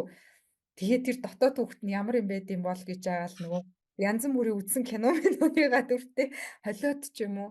Тэгээд болормоо коучтойгоо яг нөгөө ганцаарчлсан уулзалт хийх үед яг тэр somatic coaching гэдгийн ид шидийг яг мэдэрчээсэн л та. Тэгээ энэ кейс маань дараагийн бас яг асуулттай холбогдоод ороод ирэх юм болов уу гэж бодож байна. Тэгээд яг somatic тэр коучинг хийж явах үед би яг амьдралтаа анх удаа нөгөө тархиараа биш яг эндээсээ тэр дотоод хүүхэд гээд байгаа зүйлээ хараад тэгэнгүүтээ тэр менежер хэсэг гээд байгаа зүйлийгээ бас ингэ мэдэрч аягүй харж исэн л та. Тэгээ яалтчгүй ингээд тэр миний яг тэр цэвэр ухамсар гэдэг юм уу дотоод тэр нэг мөн чанарын минь урд ингээ хүндэлсэж зогсчоод чи яах гээд байгаа над руу ойртож гэж байгаа юм шиг те яах гээд байгаа юм бэ би чам руу ингээ хармааргүй байна гэд тэр одоо би бас одоо хүртэл тэр дүр зураг ингээ миний сэтгэлд үлдсэн байгаа байхгүй ингээд би яг өөрөө ингээ доошоо хараад ингээ хөөрхөн суудсан нэг юм саарл бүрсгэрл мэдэгдэж байгаа юм л та тэгээ наан нь одоо тэр нь яг миний нэг дүрээр л би өөрөө тэрийгэ бодож гаргасан л ах л та дотроосоо нэг ингээд цаашаа яг ойртуулахгүй ингээд тэгээ чи намайг ингээ гомдоодог үсттэй би чамд итгэчихээр чи намайг айлгадаг үсттэй гэдэг нөгөө өгнүүдээ сонсгээ тэгдэж штэ тэгээ ингээ намайг юусоо ойртуулдгөө тэгээд болормоо коучийнхөө нөгөө юуны гайдын дагуу баг багаар ингээд нэг юм хөөрхөн менежертэйгээ ярилцаад зөөллөөд ойртох гэж үзчихсэн л та тэгээ тэр хэсэг маань яг нүдэнд харагдаад нэрэл яг ингээл нэг юм дотроо яг нөгөө мөн чанартайгаа биш нэг юм наан л нэг юм арцсан хэдэн юм зөрчилтөө л ерөөсөө нэг юм өөрөө байхгүй тэгэд хичээхгүй бол яаж амьдрдیں۔ Хичээж ээж ингэж мөнгө олж амьдрдیں байгаа үстэй гэл ийм үгнүүдийг бид нэр аюух сонсдөө штэ. Тэгээд сүүлийн нэг хэдэн жил нэг өөртөөгөө ажиллах гад явж байгаа явцдаа ингээд гадагшаа бас ингээд ороод харахаар хүмүүс өдөр тутамдаа л яг ингээд маш завгүй ажиллаж ижил мөнгө олно шүү дээ. Зүтгэж ижил ингээд шүү. Хүүхдүүдээ өдрөөс өдөрт нөгөө завгүй бусдын хүүхдээс хоцорчихно гэл те. Тэл чи тэрэндээ ч яв, эндээ ч яв гэл. Үгүй ингээ хүүхдтэй итгээд хайрлуул болдсон юм шүү гингүүд. Юу яриад байгаа? Тэдэн настай миний хүүхдээ ч 100 хүүхэд уншаад бичээ сурцсан багт чинь энэ ингээ чадахгүй юм ч гэдэг юм ингээд нүшгэж суугаад яваад байгаа юм шиг. Гэтэ одоо хичээ зүтгэхгүйгээр яаж амьдрах уу те? Нөгөө менежер хийх маань энд ажиллаад Тийм. Ялгааг нь гаргаж ирэх нь шүү дээ. Тэгээ энэ дээр би нэг тайлбар хийгэж бодлоо. Тэгэхээр үнэ энэ сая Солонгогийн хэлсэн дүр зураг болохоор өөрийн тэр энерги цэвэр ухамсартайгаа уулзах аяллаа эхлэлгүй байгаагийн шинж тэмдэг. Тэгэхээр менежер энэ аяллыг эхлүүлснээр өөрийн энерги гарч ирснээр та хөдөлмөрлөдөг, хичээл зүтгэлтэй альваад тэмээ үргэлж сайнаар хандахыг хичээдэг, тэмээ альвааг сайн өндөр гүйцэтгэлтэй хийх хичээдэг энэ зан чанарууд ч юм бол арилахгүй. Зүгээр ингэхгүй л болохгүй гэж хитийдэж гарч ирээд тэгээд өөрийн энерги байхгүй буюу амьсгалах орон зай байхгүй. Өөрийн энергийг яаж таних вэ гэхлээр зай завсартай, амьсгалах орон зайтай, арай дохтун, суудал дээрээ тогтож чаддаг, суудаг, анхаарал чинь төвлөрч чаддаг. Тэгээ нэг зүрх чинь нээлттэй аливаад сониучрахаж ханддаг. Юм л бол юм болонгод хаагаал хачдаг. Гүг тэхгүй тийм биш. Өгөө би чадж байгаа та гэ хачдаг биш үү? Өө тийм үг сониучрахаж хандаж чаддаг. Сониуч байдал. Тэгээд бусадтай зүрхнээс зүрхэнд холбогдож чаддаг байдал. Тэгэд үнэт зүйлсийнхаа дахуу дотоод мэдрэмжээ сонсоод өөрийнхөө дуу хоолойг зоригтойгоор илэрхийлж чаддаг. Хүмүүс янз бүрээр хүлээж авч магадгүй. Гэхдээ миний дотроос дуншаад байгаа үнэн бол энэ байна гэд хэлж чаддаг. Тэгэхээр тайван дохтун байдал, бусадтай дотн дулаан харилцаа, итгэлцлийн харилцаа үүсгэж чаддаг байдал, зориг, тэгээ сониуч байдал, гихмчлийн 8-9 шинж тэмдгүүд байгаа тийм ээ. Тэгээд үргэлж сонголттой байж байдаг, аливааг том зургаар нь харж яадаг, шийдэмгий байдал гэх мэтчлэнгээр. Тэгэхээр бид нар биеийн чангарсан, хамаг биеийн чангарсан тий. Тэгээд цээжин дээр нь чангаралтай, хоолой дээр нь чангаралтай. Тэгээд ингэхгүй бол болохгүй гэдэг. Тэгээд бүхий л анхаарал дандаа эргэн тойрны хүмүүс аливаа ертөнцийн болж байгаа мэдээлэл дээр бүх анхаарлаа хандуулсан. Дотгошоо ерөөсөө анхаарал байхгүй. Тэр дотоод өөрийн энергийг бид нар анхаарлаа хандуулж ээж л тэрийг танина. Ингээд уг нь байж л байгаа орчил байгаа. Бид гурыг ингээд ярьж байгаа таны өөрийн энерги чинь танаас салаад явчаагүй. Таны жинхэнэ дээр өгдлөө чинь салаад явчаагүй. Бүрэн бүтнээрээ та оршиж байгаа байхгүй. Зүгээр анхаарлаа шилжүүлээд анзаараа таач. Тэгээд та ийм гоё бүрэн бүтэн гэдгээ, баяр хөөр гэдгээ, ямар их бэлэг аяас чадамжтай гэдгээ нэг санаа таач гэж байгаа. Ингээд эргээд өөрөөр хэлбэл та телевизээр ласах гэдэг байгаа байхгүй юу? Телевизээ унтраалтай тавьчаад өөр ингээд юм хийдэг үү дээ. Өөртөөгөө уулзахын тулд тэр киног одоо нийт талаараа өөртөөгөө уулзах тэр аяллыг эхлүүлэхийн тулд зургатаа нэг асаагаад юу үлээгээд нэг сониучрахад хараачаал гэдэг байгаа. Тийм ээ. Тэгээ ихэнх үедээ маш хэцүү байж магадгүй учраас коуч нь угаасаа 6 сарын хөтөлбөр гээд өдөртөө нэг 10 минутаар богинохноор тэгээд бүр дэмжлэгийн багтаагаар ингээд баг багаар энэ аяллыг эхлүүлэх юм замыг бүр гаргаад өгсөн байгаа шүү дээ. Тэгэхээр ингэхдээ бүр дэмжлэгийн багтаа учир нь бид нар удаан хугацаанд үе уламжлалтанд дамжиж ирсэн энэ менежерүүдэд амьдралаа атгуулсан байгаа цаг тэр менежер ч үнэхээр хүчтэй. Дотроос чинь бүхнийг шүүмжилж гарч ирнэ. Таныг бүр давчдуулна, байх замгүй болгоно, суулгаж чадахгүй болно, тогтох замгүй болно, тийм ээ. Энэ үед дэмжлэг хэрэгтэй учраас богино Тэгэд асар хүчтэй хурднаар өөрийгөө нээхэж бас зовох хэрэггүй. Одоо хизээч дотгошоо өөртөөгөө ажиллаагүй байж яснаа гинт гүн бэлтгэлд очиж суух юм бол тэр чинь дахин тургамаа өсөх нөхцөл байдал үүсдэг. Тэгэхээр баг багаар өөрлөгөө хандаад дотоод сэтгэлээ ингээд нээж ингэж гаргаж ирж жагаад тэгээд гүн бэлтгэл рүү орох тийм ээ. Тэгээ 6 сарын хөтөлбөрийн сүүлийн 3 дахь шат нь бол гүн бэлтгэлийн шат байгаад байгаа. Энэ сайхан зол завшаантай ам биеийг авч төрсөн юм чинь нэг удааныг зогсол тэгээд анхаарлаа дотгош нь хандуулаад миний өөрийн энерги цэвэр ухамсарын үлээгээд нэг харчвал энэ амьдрал их л утгаачльтай л болох бах та. Ийм байна. Тэгэхээр менежерүүд минь биднийг нэг амьд байлгахгаа л нөгөө нэг аюултай байдалд оруулахгүй тулд хамгаалаад байгаа юм шиг хэрнээ нөгөө талдаа яг биднийг нөгөө мөн чанарын маань бас ингээд аагаад идэг байх гэдэг юм тийм ээ. Тэгэхээр хүмүүс саяны болормоо коучи маань ярьж байгаа энэ менежерүүд гал сүнөө өгч гээд энэ одоо дотоод сэтгэлийн хэсгүүдээ бас илүү танихыг хүсчээвэл энэ доор эдгэрлийн урсгалаа нээх нь гээд 3 өдрийн маш гоё сургалттай групп байгаа. Тэгээ тэр групп руу бас нэгдээд энэ хичээлүүдийг бас дэлгэрэнгүй үн төлбөргүй үзэх боломжтой шүүгээ хэлчихэ тийм ээ. Тэгээ саяны бас хөтөлбөрүүдийнхээ бүх мэдээллийг тайлбар хэсэгтээ оруулчихъя. Тэгээд манайхан бас ороод сонирхоорой. За тэгээ Сарагийн маань хувьд одоо энэ хүртэл юу бодогдож байна? Ямар мэдрэмж төрж байна? Би бүр айгүй олон төрлийн л мэдрэмжүүд орж ирлээ. Тэгээд ер нь бол хаширж гинэ гэдэг болвол бас нөгөө талаасаа бас боломж ч юм байна тий.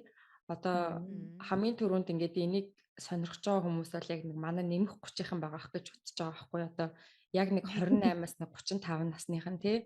Тэг яг ингээд хямралд ордог штэ. Одоо манай эргэн тойрны найзуудаас эхлээл ингээд бүгд л одоо амьдралын зорилго юу юм би юу н яах гэж амьдарч байгаа ч тийм үү яг ингээд энэ хямрал ингээд явагдаж байгаа эсвэл ингээд ядарсан байгаа тий ингээд өөрийнхөө бүтээсэн би яг ярьдаг байхгүй нэг алтан шорон гэдэг нөгөө өөрийнх нь бүтээсэн амьдрал шүү дээ одоо өөрийнх нь лизингээр авсан байр машин өөрийнх нь гаргасан хүүхэд өөрийнх нь одоо суусан нөхөр ихнэр тийм ээ ингээд бидний л өөрсдийн бүтээсэн амьдрал эргээд нэг л мэтгэхэд тэр амьдрал маань одоо гарч чадахгүй болцсон байдаг тий. Тэгэхээр энэ хямрал бол бас яг ийм урилга юм билэ. Одоо энэ хаширж байгаа тэр мэдрэмж бол бас ийм урилга боломж гэж харуул их зүгээр. Одоо би эндээс яаж гарах уу гэдэг тэр асуултын цаана хариулт олох боломж маань өөрөө гарч ирж байгаа хгүй. Тэгэхээр магадгүй хэрвээ өнөөдрийн яриаг сонсоод жоохон өөртөө чинь те нэг 50%, 60% те төстэй байсан бол энэ бол магадгүй бас те таны дотроос нөгөө тэр таны яг жинхэнэ орш хүчин те хүүе алив алив наадгаа жоохон сонсдоо гэж иж бас магадгүй штэ. Тэгэхээр хэрвээ яг ингээд адилхан юм шиг санагдаад байвал зүгээр л оролдоод үзээрэй. Яг болгоом маань намайг 21 онд гэж би санаж байна. Яг ковид дуусаад амар өндөр ачаалттай ажиллаад дуусчихад үнэхээр би яг ингээд за би юусоо болохгүй байна гэд яг болроо руугаа хандж исэн. Тэгээ тэр үед болроо маань чи ингээд энэ сургалтанд ороод үзэх юм уу? Яг найз нь ингээд ийм юм хийж байгаа штэ гэж тухайн үед ингээд бас 4 жилийн өмнө те байсан байна. Тэгээ тэр үед би тухайн үед за одоо тэгээ би ч одоо юм ажил төрөл ингэж явах болохоос ш одоо ийм сүнслэг итэй юм одоо коучинг гэдэг юмд ч одоо бүр итгэхгүй төрлийн байлаа штэ. Тэгээд одоо тийм байж байгаад өнөөдөр ингээд бодохоор хөөх би ямар золоор тэр үедээ хямарж байгаагаа найздаа хуваалцсан юм бэ л гэж одоо боддог шүү дээ. Тэгэхээр бас яг тийм жоохон эргэлзээ байвал тэрэн дээрээ үйлдэл хийгээд үзээрэй. Алдах юм бол огт байхгүй шүү л гэж хэлээ да. Гарцаагүй нөхцөл байдалд ингээд нэлээд хэсэг хугацаанд жоохон ачаалттай байх шаардлагатай байгаа ч юм уу те. За нэг burn out өртөхүйц нөхцөл байдал байгаад байгаа тэр хүмүүстэй яг зориулаад яг нэг юм хитрхи хүнд burn out болчихгүй тулд одоо яах вэ гэдэг дээр та нэг жоохон практикл 2-3 зөвлөгөө өгөөч. За тэгье. Тэр болормоо өөрөө ерөөсөө өөр дээрээс жишээ аваад тэгээ цааш нь тайлбарлачих гэж бодлоо. Хэрэг хажаас альваад хажрах хам шинжийг даван туулах явцдаа ажлаа багсгаагүй. Бараг илүү их ажилтаа болсон байна гэж. Харин амьдралаа хэрхэн хардаг вэ? өөртөө хэрхэн дэмжлэг үзүүлдэг вэ гэдэг дээрээ арай өөр болсон байна. Зохион байгуулалт өөр байна. Ер нь яг би зохион байгуулалт ихэд сайтай төрлийн. Тэгээ энэ ингээд цаанаас жоохон одоо манай ээж мэжийг дагаад ийм менежерийн хөгжлийг дагаад ийм заяамл ур чадруудын нэг байж магадгүй тийм ээ одоо. Менежерүүд маань бүр үед дамжин тийм ээ энэ зохион байгуулалтын ур чадварыг хөгжүүлчих гэсэн байгаа даа шиг байна. Тэгэхээр за нэгт нь би яадаг вэ гэхлээр үнэхээр ийм завгүй амьдралтай бол би анхаарлаа өргөж тутагшаа байлгахтаа хандуулдаг. За ажиллаа хийгээд суужилаа гэхэд ямар нэгэн утасны дон дуунууд тийм ээ компьютерийн дуунууд за имэйл ирж байгаа бүх дуунуудыг хаадаг. Буюу би хийж байгаа юмдаа анхаарлаа төвлөрүүлдэг тэр имийг бясалгал болгож хувиргадаг. Яг бичиж байгаа юмдаа анхаарлаа төвлөрүүллээ. За ингээ бичиж байгаа хавцтай миний дотор юу төрж ийн сонслоо. За жоохон бачуураад авчтаад ингээд эвгүй байвал 30 секунд аваад хөдөллөө, дуу аваа гаргалаа, нүрээ угаалаа, сайхан доороо өсөрлөө, гараа дагаар амсгаллаа, 30 секундын 2 минутын засварлага авлаа, сэргээд ороод ирлээ буцаад суудаг. Буцаад суухдаа аль бүх саадуудыг буюу анхаарал сарниулах зүйлсүүдэд бүдийг холдуулж яадаг. Тэгэхээр хашрах хам шинжин ихэнхдээ зөрчил гэжсэн тийм ээ. Анхаарал чинь дандаа хуваагдаад байгаа бол зөрчилдөд байгаа бол за энд нэг юм ирээд идэг энэ л өнгөх хөстө одоо ингэх хөстө тэгэх хөстө гэтээ би энийг хийх хөстө ингэх юм бол уучлаарай та өөрийгөө үнэхээр тэр ажиллаач хийсэн юм байхгүй дуусгасан ч юм байхгүй нөгөө хүндээ хийж өгсөн ч юм байхгүй тэгээд дотоод зөрчилжин улам илүү ихсээд тэгээд гал амтрах үйлүүдээ хийж эхэлнэ тийм ээ. Тавчт нь нуурлан бачуурн арх уун да виногоо уун тэ одоо юу гэдгийг те. Тэгэхээр ууж идэхийг би хороогүй ш. Ууж идэх чинь байх зохисны байх балансчлал байх ёстой л зүйл тийм ээ. Зүгээр тэрийг сэтгэлээсээ өөрөөсөө зүгтаах арга болгож ашиглах тийм ээ. Ашиглахтал жоохон хэцүү байгаа. За тэгэхээр зохион байгуулалтын хувьд за миний яг өдрийн тэгэхээр бага ажил хийхдээ биш явах нь шүү дээ. Чанартай зүйлийг хийхдээ явах нь. Тэгээд би одоо над шиг багтаа болоогүй бол бас хэцүү гэж магадгүй. За багтаа болоогүй хүнд энийг яаж зохицуулж болох вэ гэдэг дараагийн хэсэгт нь тайлбарлая. Би одоо өөрөө ингэж надад ажил хийж өгдөг хүн багтаа байгаад байгаа учраас за энэ ажлыг би хиймээр байна. Би хийчихүүллийг сайн хийж чадна. Гэхдээ надад хийгээд өгчих чадвартай хүн байгаа. Би тийш шилжүүллээ. Би хийхгүй оролцохгүй. Чи өөрөө өчөө мэдээд хий. Тэгээ хийцэн юмаа дараа надтай танилцуул гэд.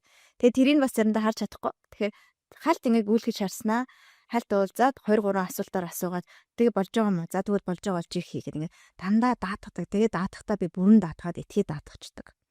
За алдаа гарвал тэгээ явах те араас нэг зэмэлж бэмлэхгүй араас нь тэгээ энийг ингэ засчул яасан тэгээ засчул яат ингэ засаад явуулчтай. Нэг их зовж шаналж тэрнэ би угаасаа хүн даатгсан юм чинь миний надад 100% хүснээр хийж өгөхгүй би шалгах цаг гаргах учиртай гаргаж чадахгүй л одоо тэгээд дараа нь юм гарвал чи өөрөө төлнө штэ гэдэг дээрээ би өөртөө амлалтаа хүчдэг тийм ээ. Тэгэхээр аливаа юмыг дандаа даатгаж яадаг. За тухайлбал би хийхдээ миний хүсэл бол бүтээхээс бусад бүх юмыг яг өөрчлөлөгчдөргээ өгөх юмаа л би өөрөө хийн бүтээхээс буюу түгээх одоо энэ имиж гаргаж танилцуулах түгээх тэгээд дотоод админийн зохицуулалтуудыг хийх бүх юмыг бусад даатгахыг хичээдэг.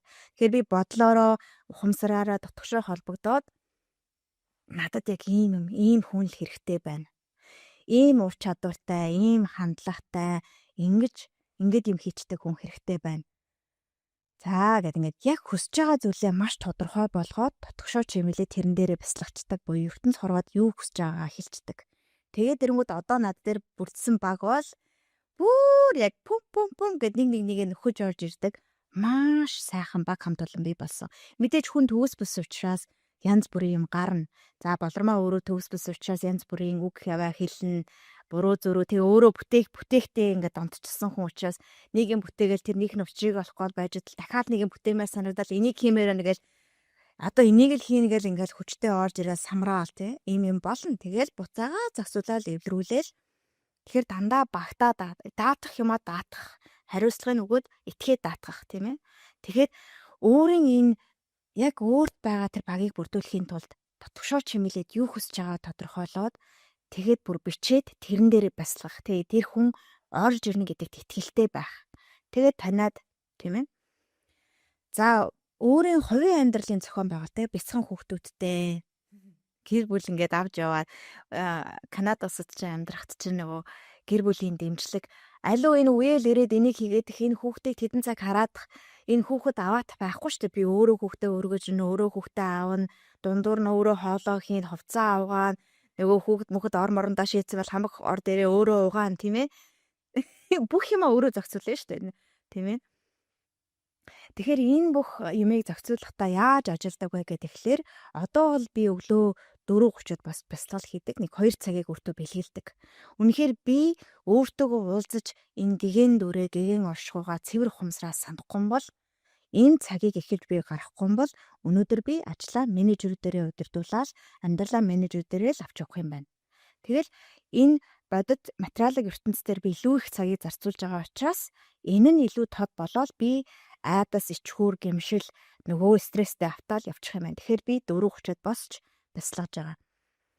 За тэгээд 4:30-д босоод бясалгал хийлээ. Жохон ганц хоёр юм харлаа. Аль болох жохон ном уншлаа. Ганц нэг тэмдэглэл хийлээ. Тэгээд сайхан өглөөний цайгаа хүүхдүүд босоогүй үед нэг сайхан 5 тухтаа уугаад кофе уугаад өөртөө цаг гаргачихж байгаа.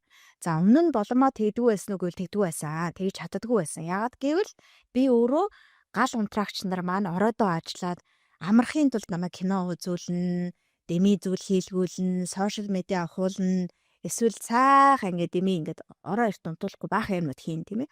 Тэр өглөө 4:30-д босохын тулд би нэг 7 цаг унтах хэрэгтэй гэж үзээд орой нэг 8 өнгөрөөгд хүүхдүүдэд унтуулахдаа цуг унтчихдаг. За зарим үед цуг унтаж чадаагүй бол яах вэ? Тэгээд жоохон бясалгал хийгээд сэргчдэг учраас заримдаа 5 цаг 6 цагийн ойртоо явхад 1-2 хоног тэгээ явхад бол нэг бясалгалаараа ингээд тэтгэвчдэг учраас гайгүй байж байгаа. Гэхдээ ер нь бол 7 цагийн нойртой байхын тулд би орой 8:30-аас 8-аас эхлүүлэл хүүхдүүдэд унтуулаад тэгэл нэг 9 мөс өнгөрөөгөл 9:30 гээл нам унтахыг л хичээдэг байгаа. Тэгэж унтаж чадахгүй бол яах вэ? Тэрэндээ стресстгүй унтаж чадвал сайн байна. Ер нь бол амьдралаа тэгээ зохицуулчдаг байх нь шүү дээ. Тэгээ өглөө босч ирлээ. Өглөө 6-7 гээл хүүхдүүд бослоо. Сайхан хоол ундыг хийж өглөө. Ихэнхдээ 8 цагаас уулзалтай байдаг учраас 7 хоногийн 3 өдөр бол манай нөхөр хүүхдүүдэд хөргөж өгдөг. За өмнө нь бол болормоо яаж исэн гэхээр би хүүхдүүдээ бүгдийг хариуцаад би ганцаараа ажиллаа хийгээд 7 хоногийн 7 өдөр 5 өдөр хүүхдүүдэд хөргөж өгөөд 5 өдөр хүүхдүүдэд аваад тэгээд дундуур нь ажилдаг байгаад стресстэй байсан бол одоо болормаа хэдий хүүгээ харилцаан дээр зоригтой хэлэх, шаардлага тавих, чи миний амьдралд уучлаарай хамтрагч юм бол чи хүүгэд хүмүүжүүлэх гэсэн оролцсон. За чи өнөөдөр надад амьдрал сайхан, сандралыг сайхан авч явах, сайхан мөнгө төгрөг ингээ олоод санаа зовгоо амьдруулж яж болно. Гэхдээ тэр чинь энэ хүүхэд өсгөх амьдрал оролцохгүй гэсэн үг биш. Гэт ингээ хариуцлага. За тэгээ бүр сүулдэ ингээд санхүүгийн чадамж сайжраад ирэнгүүт за одоо наад ажлаар дамжуулж хүүхдүүдээсээ зүхтаадаг байдлаа болно. Чи одоо 7 хоногийн 3 өдөр хүүхдүүд хөргөж өгнө. Би 3 өдөр өглөө уулзалт тавина. Тэгээд орой зарим үед орой хүүхдүүд аавна. Яг би ихэнх үедээ аавна. За гэд ингээд шаардлага тэгэл ихгүй ингээ чи яста нарийн ба.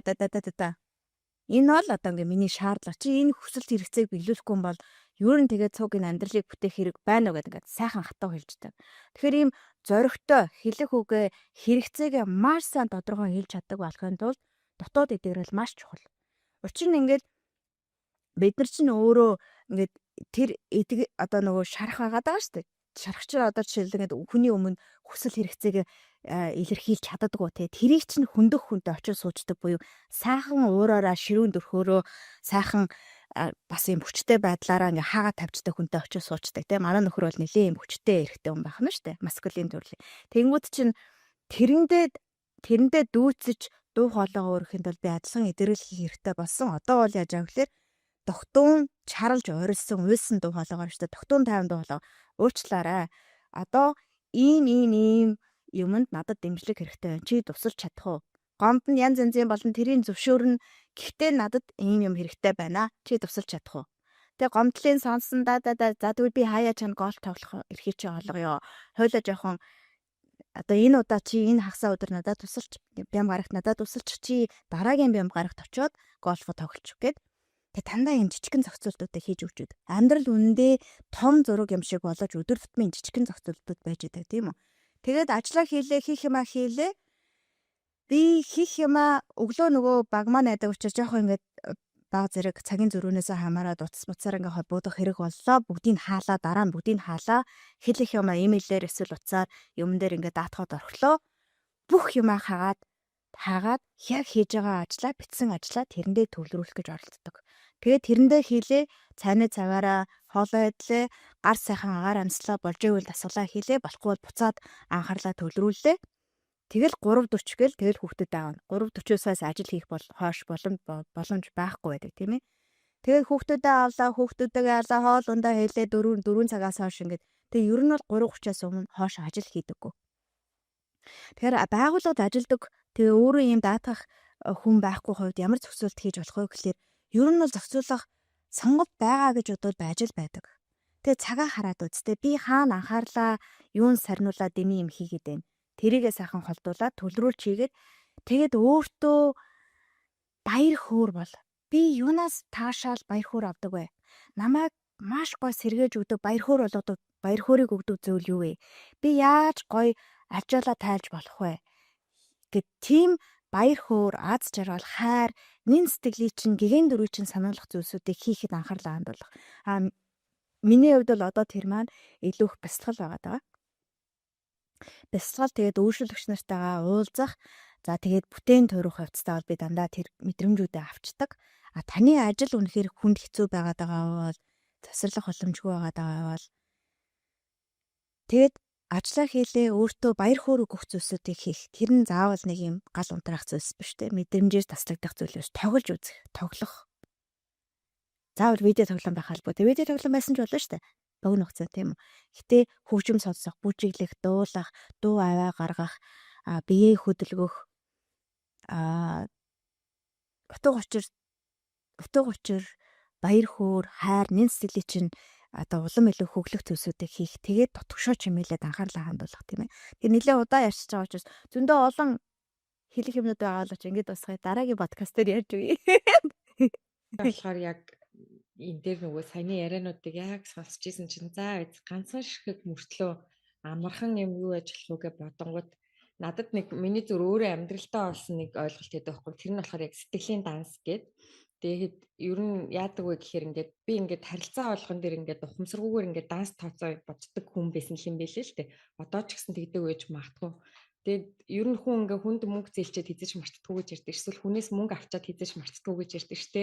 Яг тэрэн шиг одоо хүмүүстэй харилцах болгондоо бид нар ингээд нэг юм сэтгэлийн арилжаа хийж байгаа байхгүй юу? Ямар нэгэн зүйлийг ажлыг ч юм уу, хүүхдтэй ч юм уу ингээд тэгэхээр ингээд тэр данснууд ингээд хоосроод эхлэхээр зэрэг бид нар юу руу орж байгаа гэхээр зэрэг өөрийнхөө гол руу ороод эхэлдэг юм билээ л те.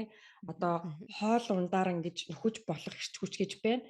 Гэхдээ яг таны тэр нөгөө амийн эрчим буюу тэр одоо тэр яг тэр гол хүн рүүгээ ороод эхлэх үед бол тэр бол яг тэнд нөгөө нэг тэр энэ хашрах зүйл тэр нөгөө шаталт гэдэг бол яг тэр л юм байна гэж зүгээр сая бодож ил бол та. Тэгэхээр яг нэг хайхтар одоо завгүй те яг ингээд маш олон зүйлийг хийж чадахгүй бол зүгээр л магадгүй яг энэ нэг подкастыг сонсчоод нэг 5 минут суугаад яг одоо миний сэтгэлийн дансанд улаасцсан байгаа ямар зүйл бэ гэд харах юм бол нэг зүйл гарч ирэх бах те. Тэр зүйлийг яг хараад магадгүй түрүүний ярьсан менежер гал унтрагч гарч ирж гэнэ үү яаж гэн те.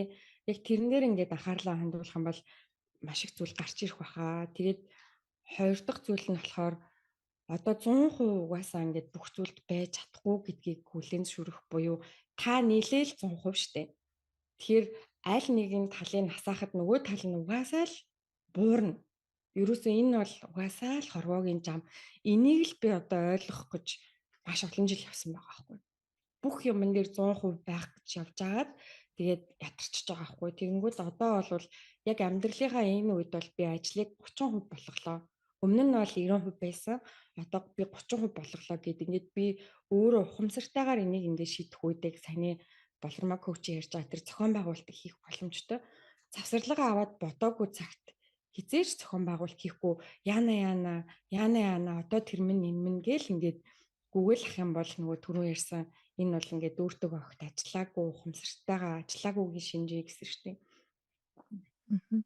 Тэгээ яг тэгэл сая би нэг мартцсан зүйлсээ хэлчихье гэж бодлоо. Нөгөө самадаг сэтгэл зүй талаас бол бурхны ухаан ч гэсэн хэлдэг штэ. Амьсгал чинь амьсгалаа анзаар те.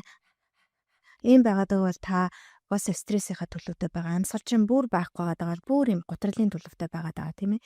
Тэгэхээр энэ ерөөсөө зогсогч ирэхгүй юм шиг ингэж амьдарч байгаа бол эхлээд амьсгалаа анзаар.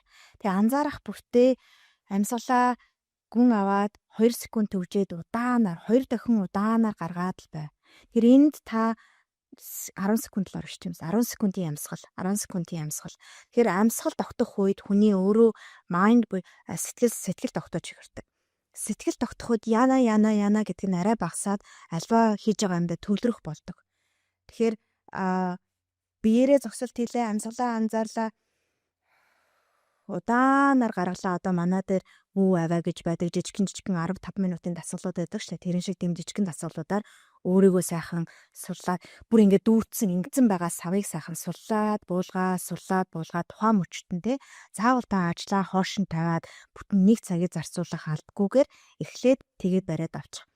Тэгээд үнэндээ бүтэн 2 цагийн 1 цагийн бясалгал хийх чадамжтай байхын тулд таны энэ их сав чинь өөрөө багаар суларсан байх ёстой болж болдог. Тэгэхээр самадаг эдгэрлийн зүгээс бол одоо энэ амьсгалаараа өөрийгөө барьж авах дотоодын жижигхэн хүтгүүнүүдээ хөдөлгөөнөөрөө дуу аваагаараа бүжгээр юм жижигхэн өөрийнхөө ухамсарыг бас ингээ хандуулад хайр нэн сэтгэлийг илгээгээд хөдлөө дуу аваа гаргаад харилцаад энерги аваад одоо өөртөө ингээд гой зөөлөн хурж мүрээд хэдэн секунд гэсэн мэдрээд иймэрхүү байдлуудаар жижигэр услаад л байж болно.